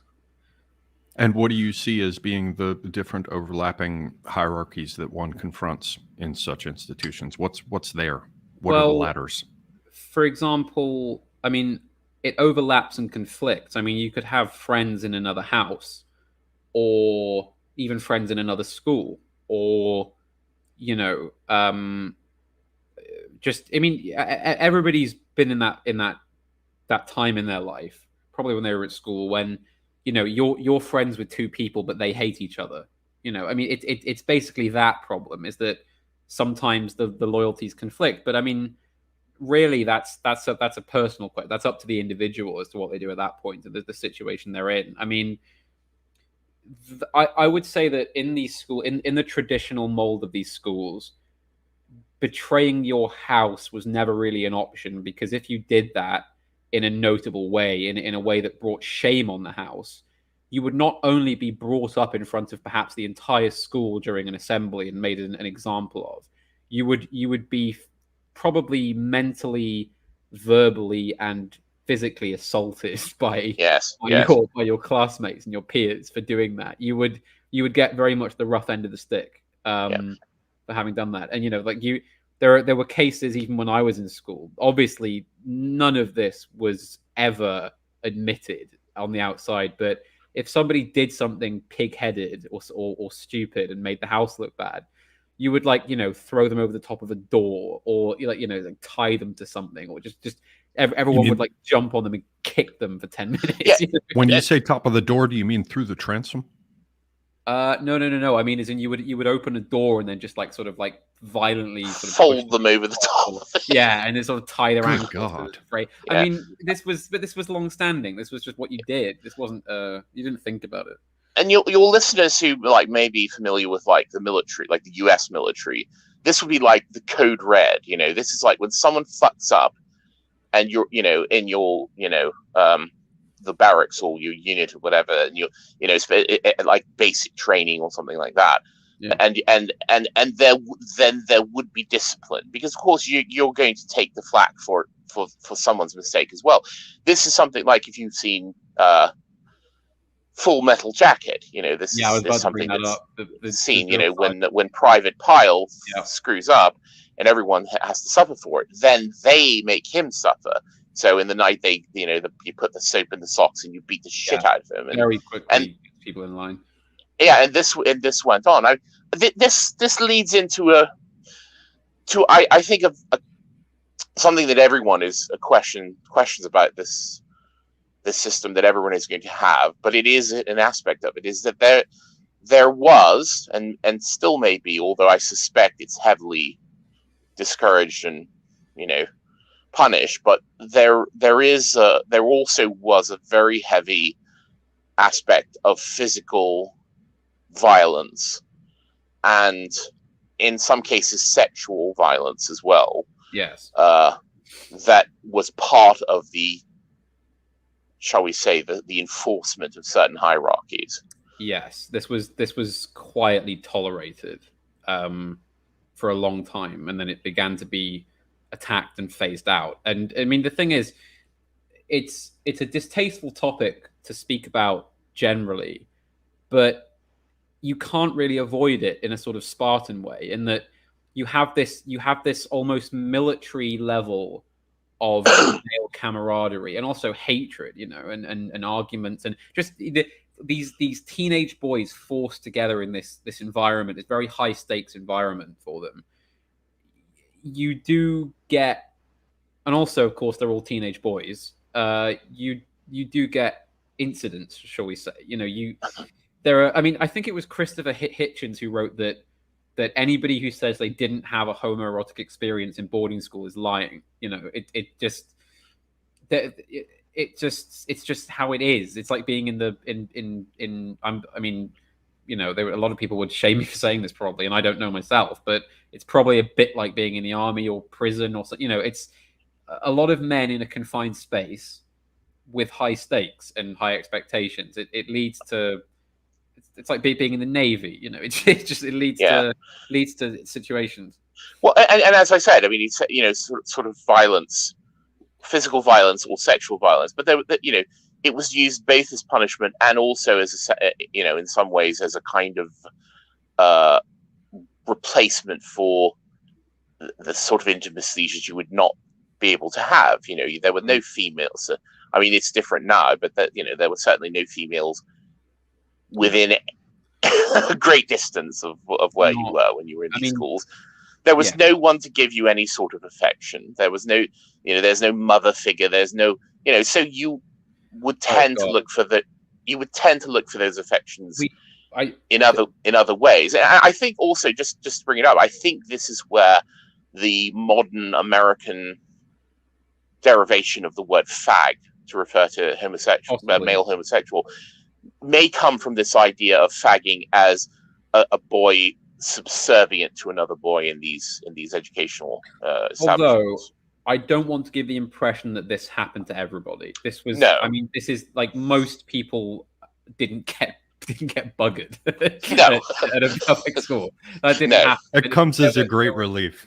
Yeah, no, that didn't happen. And it wasn't universal. And I mean, even when I was at school in the 80s, this was increasingly rare, but it did happen. I mean, and maybe not so much explicitly kind of sexual or physical violence, but although that did happen as well. But I mean, it was the threat of it. It was the threat. Yes. I mean, one interesting phenomena that I found at my time at school was that, of course, if you were gay or if you were camp or you were known to be of that particular persuasion, you would be bullied and you would be assaulted. So very quickly, at a very young age, these boys who knew they were that way began to train and they began to work out, and they became tough enough that you couldn't bully them for being gay, which led to this situation in which you have a number of known homosexuals who are now too strong to be bullied. And a kind of like, well, I mean, I imagine that Mr. T was rather like. Yeah, so I was just going to, the reason I was laughing is, of course, this was my experience. I mean, I was famously I basically turned into a bully. Yeah. And avoided all this.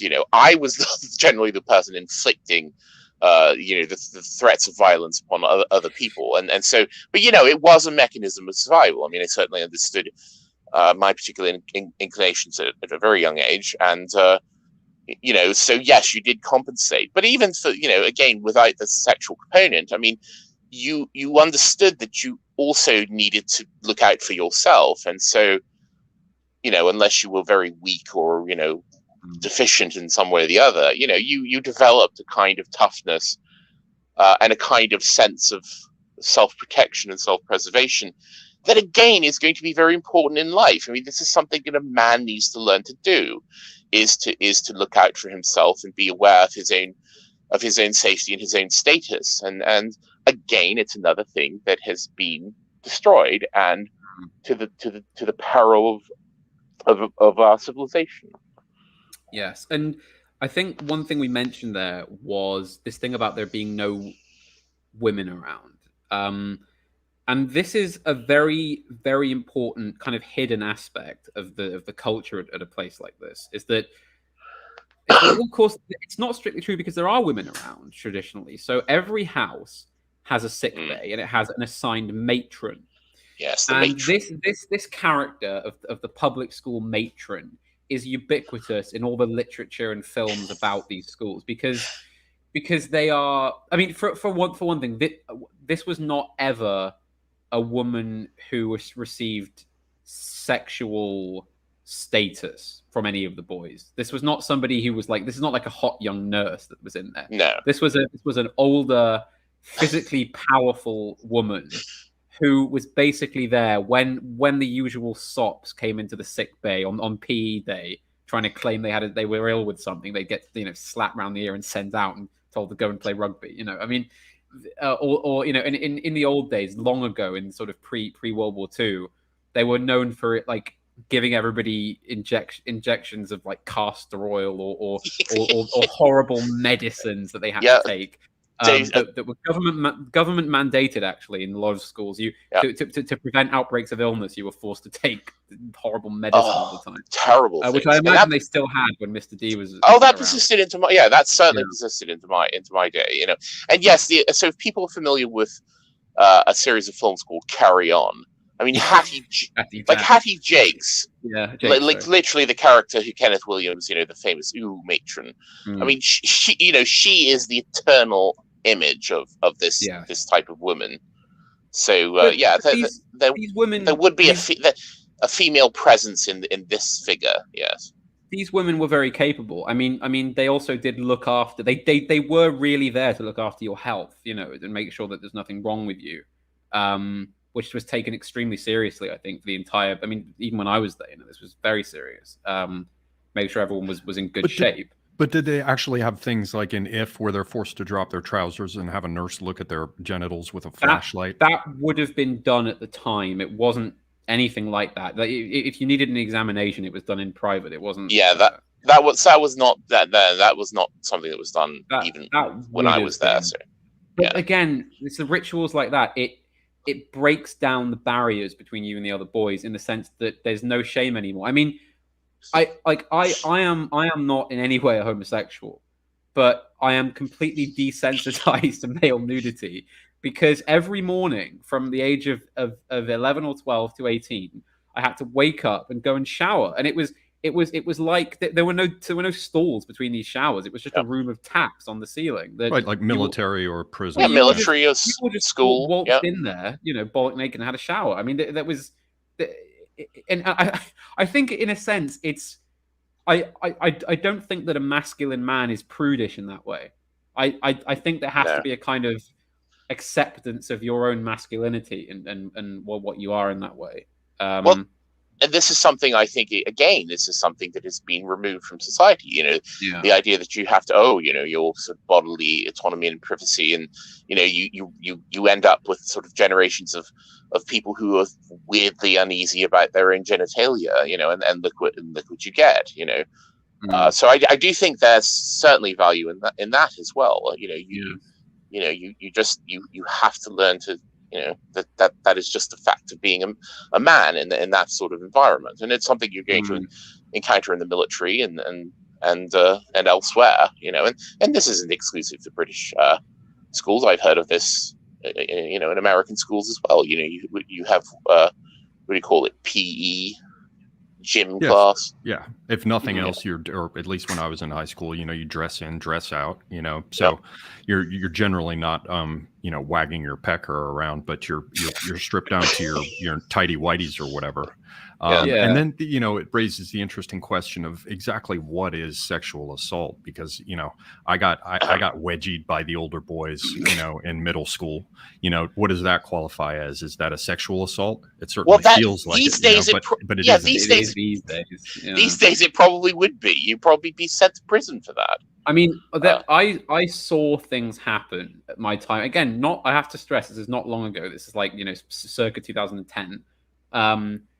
Where, like, if I were to, I'm not going to describe them now, and the modern world would see these things as, that's you'd get taken to court for it, but there was not even a hint of sexual undertone to it. It was just pissing about with people to try and wind people up and annoy people. That was, it's the entire point. It's just, you're just having fun. You're bored. You just make a laugh out of it. That's very much the case. They just walk up and punch you in the dick. It wasn't sexual, or that's it. And this is something I think quite accursed that's come about in the modern world, is the idea that everything is tied to sort of sexual arousal. There are completely non-sexual, interactions with men. There's non-sexual nudity, there's non-sexual horseplay.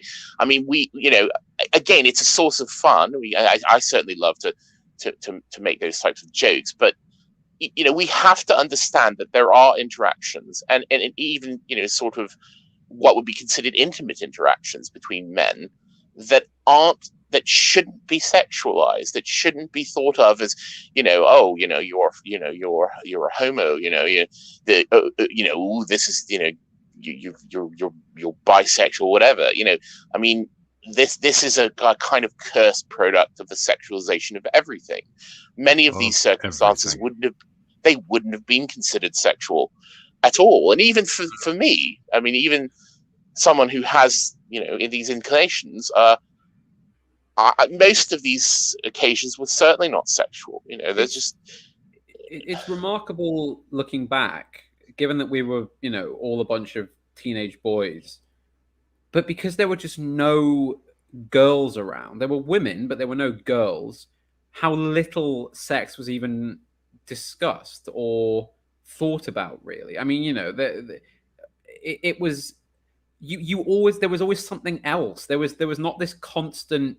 Like I think that young men nowadays have actually been ingrained to be kind of laddish as default, and I don't think that's actually how young men No. are in a healthy social situation. There was because there wasn't this fixation with it that works that the media tells us that there apparently must be. There was because there was always something you had to do. There was always something you had to finish or work that had to be done. You were kept busy. If you didn't have an enormous amount of homework to do, then homework, you're doing it in school obviously, but homework or prep as we called it, then you had a floor to scrub, you had a uniform to iron, you had a bed to make, you had you had an engagement to get to or something to finish. There was a kind of a work ethic that took away from that laddishness, that reliance on idle hands sexuality. or Yeah, exactly, idle hands. And you had to learn how to control your passions. I mean, in my day, of course, you couldn't go and look at pornography online. I mean, there was no online. If you wanted to see a naked woman, you had to draw one, or find a painting in the art history book. Yeah, so in that sense, you had to learn to control your passions, or find some outlet for them, whatever that may be. But I think that's a very important thing, and something we've really lost. The idea of telling someone to control their passions or their emotions. Semigog, you brought up that women's hour stream. The idea of do men have emotions? Well, of course, everyone has emotions. Everyone's going to have an emotional reaction to things. That isn't the question. The question is, do you learn how to control your passions? That is the mark of a man, not whether a man can cry or whether a man can emote. Everyone can do that. The question is have you learned how to control those passions and channel them in productive ways? I mean, like I wish I had been shown. Well, I mean, I was shown it at a very young age, but I wish more people saw it. Is that bit at the start of Lawrence of Arabia where he lets the match burn down to his fingertips, and the young sergeant says, well, how come it doesn't hurt? And he says, well, it does hurt. It hurts an enormous amount. And he says, well, what's the trick then? And he goes, the trick, William Potter, is not minding that it hurts, And I think that's such an enormously important line for every young man to learn, is that it's going to hurt, but you don't have to show that it hurts. That's what being in control is. And being able to deal with that in a way that is healthy is completely gone now. I mean, what was that that picture that gets sent around where it's like this horrible obese feminized like black person from San Francisco or something who says like it's okay to be weak, and it gives me, I just want to beat their head into the ground. It's like, no, it isn't okay to be weak. If people showed up in your year who you knew in school who had that attitude of like it's okay to be weak, you would kind of almost bully them out of pity, because you want them to be shown the error of their way. No, it's not. You snap out of it before it's too late, before it bites you. It's not okay to be weak. You've got to do something about that while you still can. Yeah, it's certainly a thing that I've seen in my own interaction with females. I don't want to go way into it, but the general picture is, I've often heard in my life, they're like, you don't have any feelings or whatever, which is perhaps, some deep-seated reason why I chose to respond in that women's hour clip or whatever, because I've heard it so many times in my life. And I'm always just sort of flabbergasted by it. I'm like, you think because I choose not to show my emotions like some sort of emoting pig that I don't have them?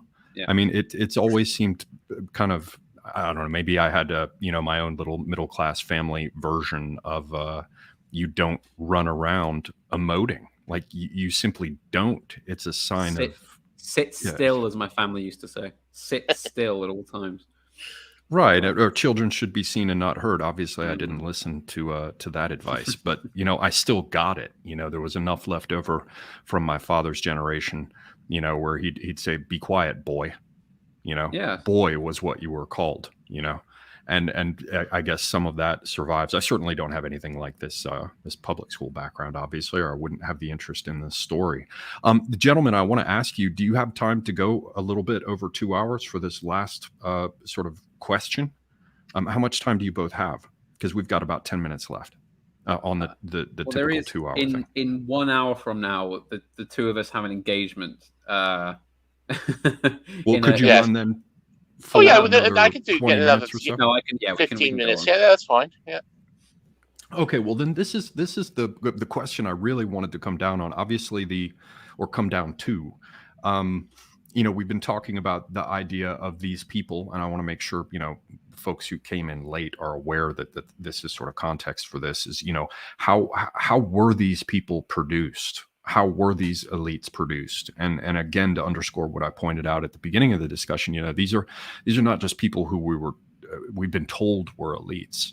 They really were people like Richard Burton. They were people like T. Lawrence. There's some guy, I can't remember his damn name, but there was one of these outbreaks of the Indians wouldn't call it a mutiny or a rebellion, but let's say of violence in India relative to the British. And I remember there was some aristocratic somebody who simply showed up by himself in front of the rioting people and said, "Now stop that." And yeah. and they did. Now the second time I heard he tried it, they shot him. But I mean, we could do an entire stream on the relation between the public school system and the rule in India. I mean, that was the Raj. But I mean, so sorry, Samuel. If you finish the question. Well, the last of it is, I wanted to get your considered and informed sense, and I'm going to sort of ask the same question two different ways. One is, how would you expect? How would you? Well, let me try it this way. The first question is probably not as good as the other ones that I have. If someone goes into that school without something, and then they leave with it after they've completed the school, what really is that thing that they gained there? That thing or those most important things. And the other aspect, that's the other facet of this, is if in life I come across people who have been raised and educated through these institutions, how should I interact with them? What should I expect that they have that makes them differ from others that they gained from this school? And I hasten to add that this isn't just to celebrate someone who could afford a public school education. This is to understand, perhaps to some extent in the past, perhaps to some extent even today, what is it that it yields? What is the purpose of it all? At the end of the day, as they like to say, what does one leave this experience of the schools having gained? Well, in a word, what they've left with, if it's all gone well, is that they're now a man. They entered as a boy and they've come out a man in a capital M sense. They are in control of their emotions. They are loyal to their friends and their peers. They are obedient to their superiors. They can think critically. They are intelligent without being, or sort of too much so. They have a nuanced understanding of social situations.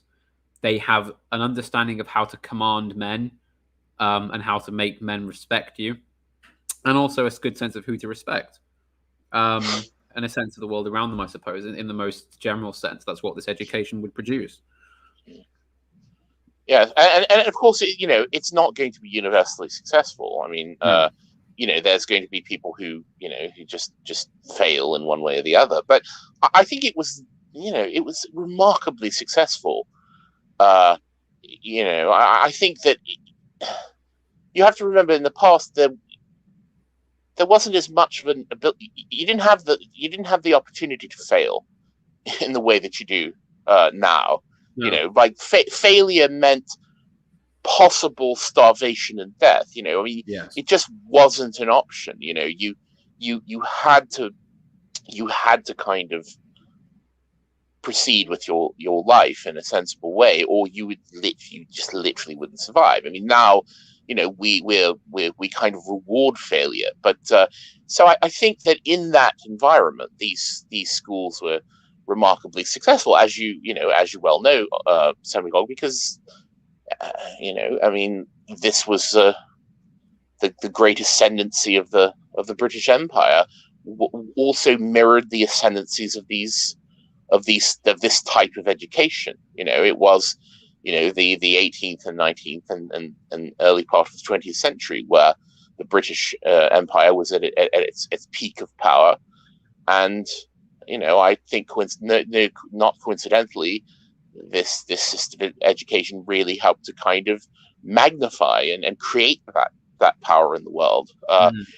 But it's synergistically, it must exist within a society that allows it to happen and that produces raw material in the form of capable, well-bred, intelligent people for it to work. You can't push modern dross through these systems without That's why they've been down.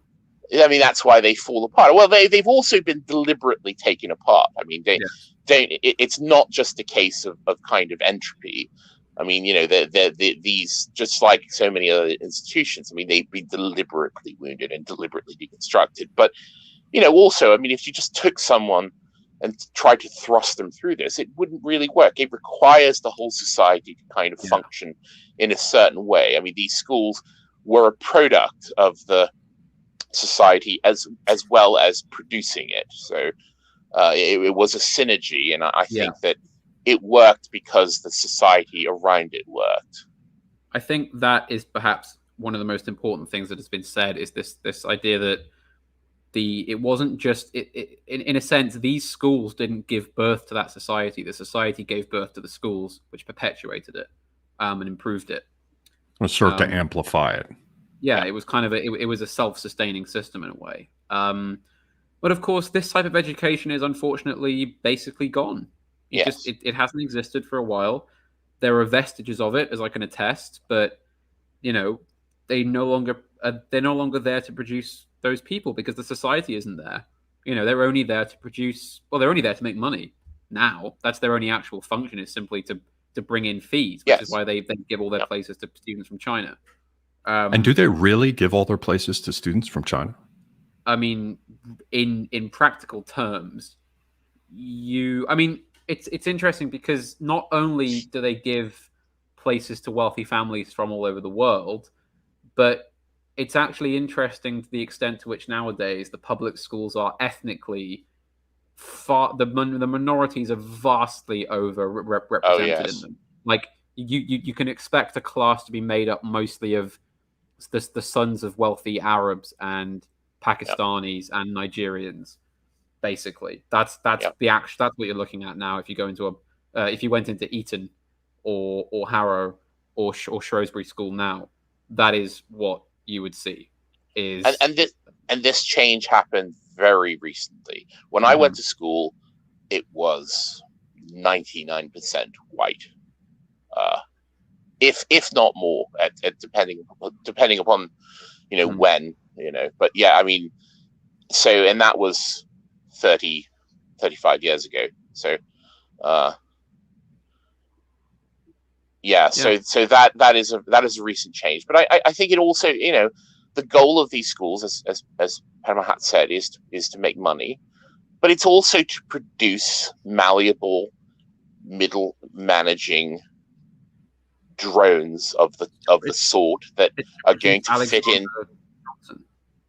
Yes, exactly. Alexander Johnson, Tony Blair. It's people that can work. Tony Blair Institute is people who can work at the World Health Organization. Yeah. It's people who can work at the boards of multinational corporations.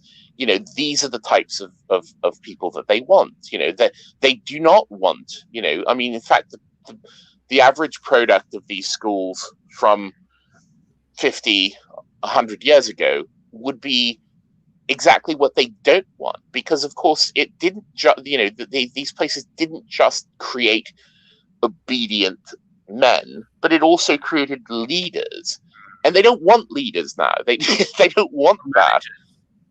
They want managers. Yes. Yeah. So these schools, I mean, as so many, I can't remember who said it, but it's like everything else. It's been hollowed out and it's been worn as a skin suit. Every institution, including most of these schools, it's the same thing. It's a brand. Harrow is a brand. Yeah. They're just brands now. Yeah. Like everything. I mean, I do briefly want to go back to the mention of the film If at the beginning, because something that's occurred to me is that the point at which that film was set was a point at which the disciplinary aspects of those schools had gone into overdrive, but the reason for them had died, basically. So there was no longer an empire to run. The political class had become weak and self-serving and corrupt. That was no longer an institution. The religion of society had died, and the military was collapsing in on itself. So that's why in that film you see these three boys who have absolutely no sense of purpose, no sense of where they're going, but because of that, they don't conform to any of the rules, and they get savagely beaten basically for no reason. Because there's like, well, what is the end goal of this? And part of the reason that public schools went downhill so fast is because that generation came out of those schools hating them, because they couldn't see what the point was anymore. They didn't see why they needed to be given cold baths and horrible food and whipped from here to there, because it didn't, all of a sudden it didn't matter anymore. They simply didn't have that's the point at which the society died, but the school was left without a purpose. It didn't have a society that fed into it capable young boys that it could make capable men out of. The schools and the attendees were, to use that very, very British expression, no longer fit for purpose. In a sense, yeah, in a very bad sense. I mean, it's almost like that this thing you see when you read history about how when an empire or a country or a cause is losing a war very badly, and it knows it's going to lose deep down, it becomes very cruel. It begins to reprise against its own. It begins to commit. That's when the atrocities are committed, and the massacres and the torture. That's when it starts to get really grim, because it's that it knows it's dying and it's kind of kicking against it in a futile way. And I mean, it is fair to say that I think that is what happened in that time in those schools, is that there was a sense that, as much as like the upper sixth form wanted to pretend that it was still like 1931, it simply wasn't anymore. There simply was, the system had grinded to a halt. The engine had seized, and there was a kind of upswing in particularly cruel forms of punishment in that time. Basically, for that reason, it knew it was on the way out, and it just couldn't really cope as a system. Yes, and like so many things, I mean, when the kind of spirit is removed from them, they become sort of degenerate and degraded, and that is the condition it was when I was in school. I mean, it was the last vapor of that system, but certainly it died a death a long ago, in a way. Just like the society, I think, had died a death. I mean, it was a symptom of a larger passing away. Yes. That's what you could see reflected even in the bikes. I remember when I bought a rally bike from the 70s thinking it would be of high quality, and it was just junk. All the post-war transformations, that happened in manufacturing and education and all the dimensions of social life. Yes. It appears to be going around this set of problems. Well, then, gentlemen, I wish to be sensitive to your time, which you've both been so free with. What sort of closing thoughts or ideas that didn't come up in the discussion, or that I may have unintentionally, led us away from when you wanted to cover it? What sort of things would you like to say in closing about this theme? I mean, basically, to kind of sum up what we've talked about, is that, these were great institutions that were the product of I think, a great society. A society that, it wasn't perfect. It had its flaws, and from a kind of traditionalist reactionary point of view, it was already beginning to suffer under that weight. But really these institutions, kind of like the English, the legal system, how it used to be, they shine out as examples of long-standing tradition that was kind of perfected to a sharp point. It's no mean feat to have a series of educational institutions that repeatedly produce great men like clockwork. They produce men capable of carrying enormous burdens, basically carrying the societies around them on their backs, on their shoulders, and on their heads. Like that's really what it was doing. It was kind of like an organism within the body that produces healthy cells and healthy tissue. It has to regenerate itself. But of course, when the body becomes unhealthy, it can't do that anymore. And that's what happens. Start producing diseased, and then it'll cancerous growth.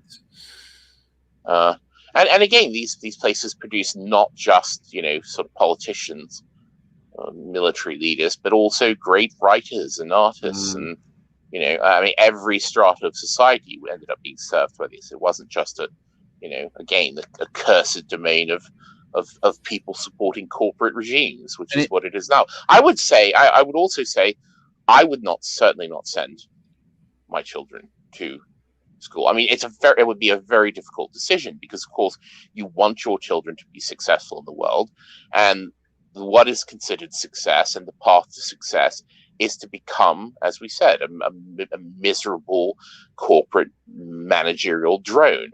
And if you want that sort of success for your children and you want to perpetuate that, then by all means, send them to public school. But I certainly wouldn't, Now, there's going to be a trade-off. I mean, a lot of the things that we talked about in terms of learning socialization, learning hierarchies and things like that, you're not going to get, especially if you homeschool your children. You're going to have to kind of figure out a way to inculcate that sort of socialization, whether it be from, to make sure your children are participating in, in sport or other sorts of activities where they're kind of getting a sense of that. But, I certainly wouldn't participate in this system any longer, because it's just, it's literally, now it's made, instead of for building up great men, it's for grinding them down into drones. And if you look at somebody like Prince Harry, or the Harry formerly known as Prince, that person presumably was someone for whom no expense was spared in his upbringing and education, and look at the product. Yeah, I mean, he went to Eton, but garbage in, garbage out, as far as I'm concerned.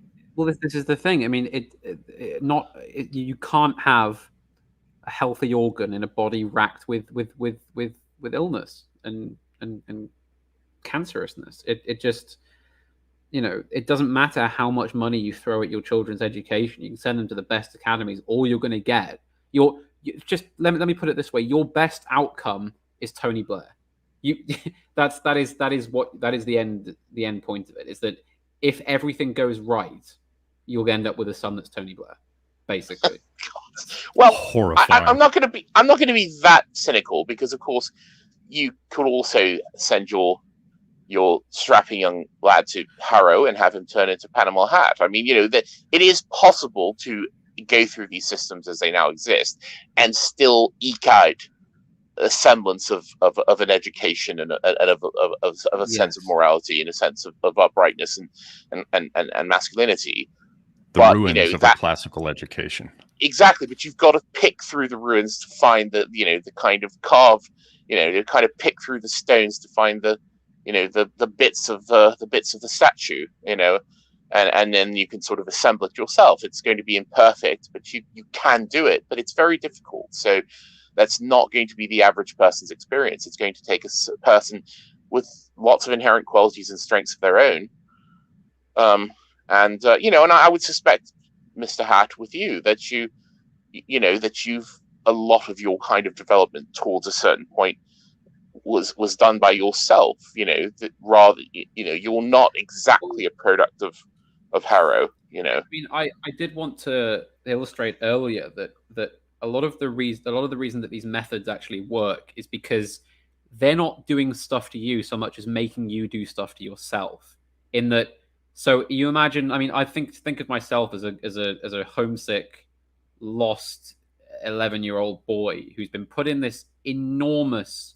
I'd never seen, I'd never been in a building that was as labyrinthine and complex as Harrow, and I've been given an enormous assignment of Latin homework. I had to go and translate a load of Latin, which I had never done before, no aptitude for, no idea where to even start. And the alternative was, well, if you show up on Monday in that class with it not done or done badly, you're going to get punished and it's going to go badly.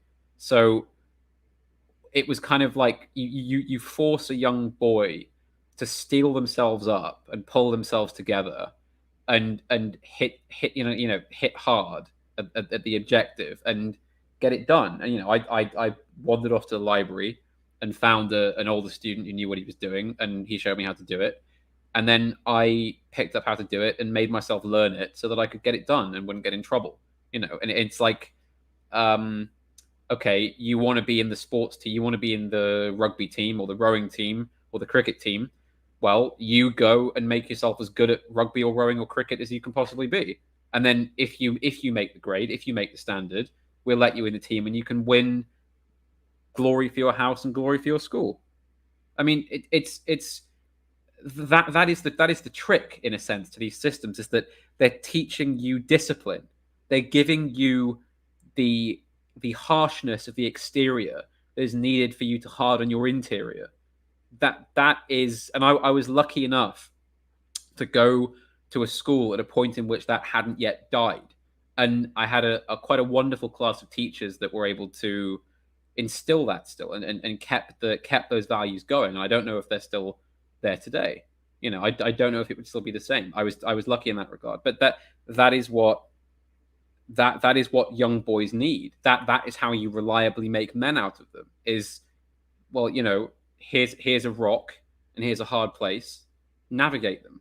That it's a fairly simple thing to say, but I believe that's what's necessary, and that's the foundational value that made these schools so great.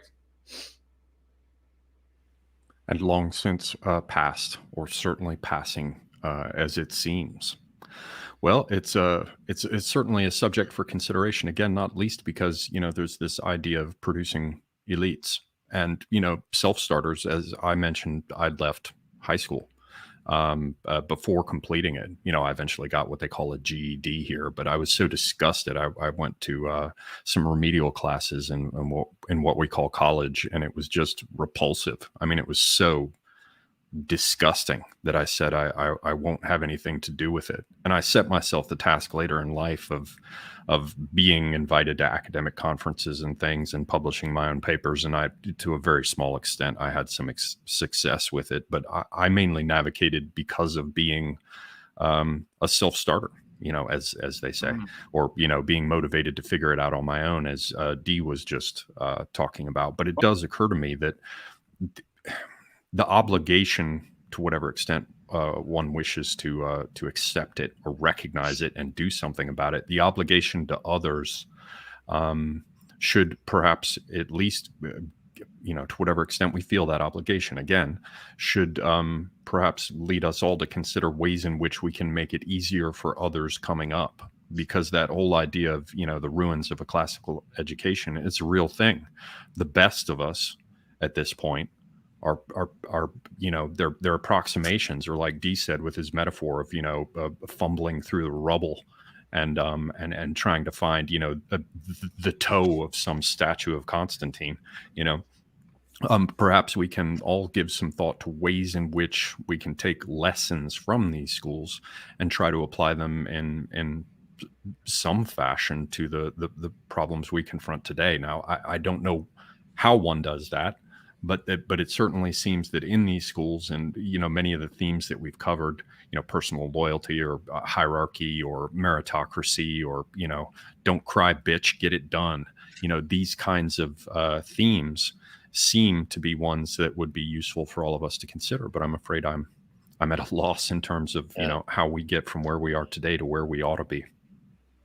Yeah, it's difficult because we're all men amongst the ruins. But I do think that we do need to kind of keep the flame alive. I think one thing that people need to understand is that I would say the one of, if not the primary kind of, if I had to sum up the sort of British system as it was in one word, it would be duty. That you had amongst all the privileges that you would have being a British, a citizen of the British Empire, you also operated out of duty to God, duty to your fellow man, duty to the country, duty to the monarch. And I do think that's an important lesson, and it is certainly a way forward. Is that you really want to understand your purpose on Earth is partially a sense of duty, not only to yourself, but duty to all of these things, as I just said, to God, to country, to family, to whatever. So that's something that definitely needs to be inculcated into young people, because it is something that is absolutely missing from the modern world in so many respects. But it is possible, to gain. So you don't have to kind of go through these structures. It just made it easier. But all these things can be inculcated in young people, in a variety of circumstances. So but I do think that idea of duty and responsibility is very important for everyone. And so there's certainly that aspect with duty, that word, because I've heard it pronounced by Brits at various times, from movies to public speeches and the rest, and I always thought that's a very, very strange word and a very British word.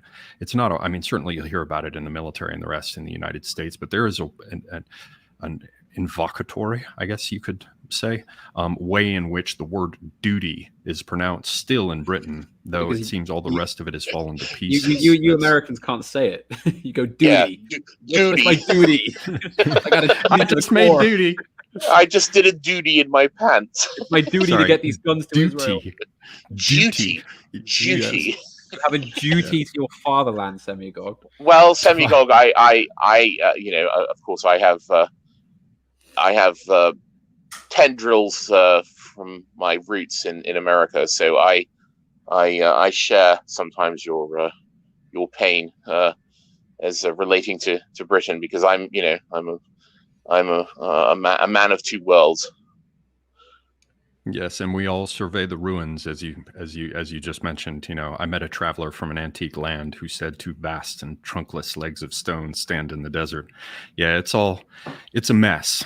It is indeed a mess. I will head off to repeat to myself duty in order to properly grasp.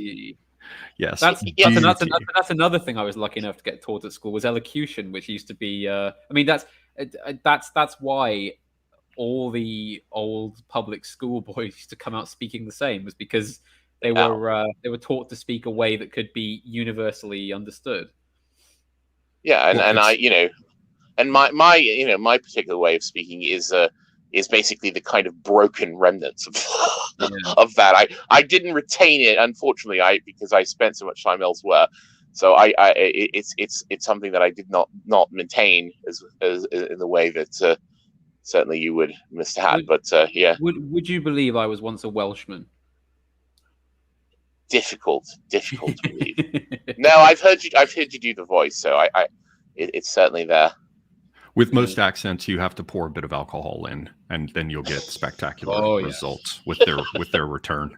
I remember once when I was talking about Japan, and I heard myself say Japan, and I was like, "What the hell?" Just take a single syllable word and make it two syllables, like Raya. Wonderful. Well, yes.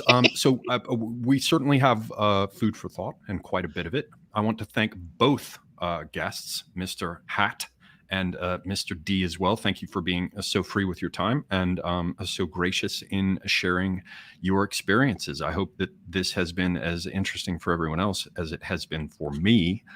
Before closing, the last thing to do, of course, is to encourage everyone to go check out Mr. D on Academic Agent's channel. And certainly to check out Panama Hat's channel as well.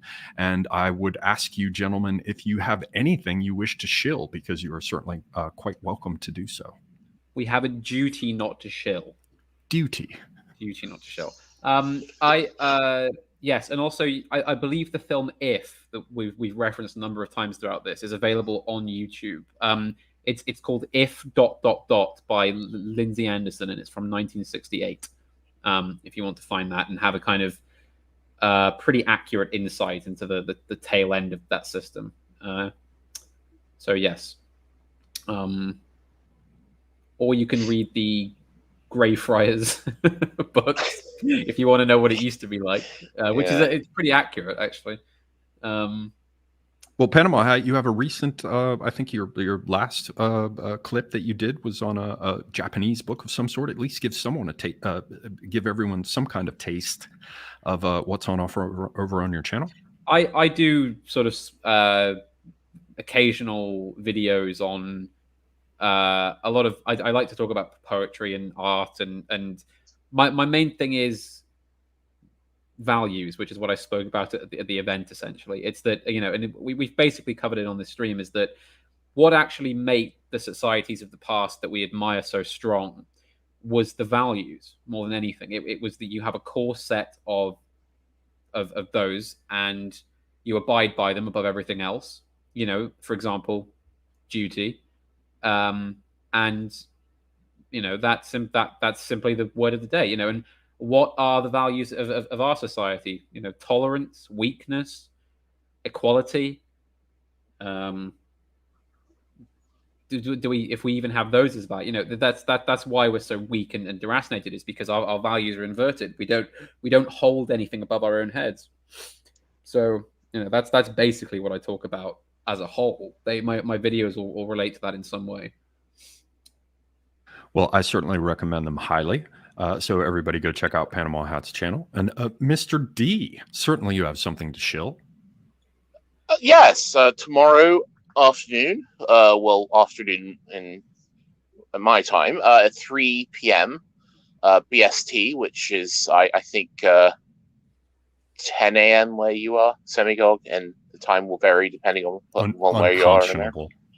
Yes, but of course you can also watch it on catch up. But I will be doing a live stream with the aforementioned Academic Agent, part of his ongoing, one of his series on his channel called The Deepest Law, and we're going to be doing part 5 of our exploration of the life and art of Andy Warhol. Even for people who may not be interested particularly in Mr. Warhol, or even art in general, contemporary art, I think it's also very much a kind of exploration of culture and society and other issues around the work and life of the artist. So I think there's something interesting there, and it's should be fun. I think there probably will end up being 6 parts to our series, which is sort of extraordinary, but we didn't plan on it, but it certainly happened. And anyone familiar with me and Academic Agent will know that we can go on. So we have no trouble. Go on. Oh, you said you can go on, so I said, so indeed you do. Yeah, so we certainly do, and we did. So yes, we'll be doing part 5 of that tomorrow. If you want to catch it live at 3 p.m. BST, but it will be on his channel as a video if you want to catch up later. So yes, that is Excellent. My show. Well, thank you both very much. And I must, since I have again basically pinched guests from Academic Agent's channel, I must highly recommend his channel. I enjoy it very, very much. So, ladies and gentlemen, one and all, thank you all for being here.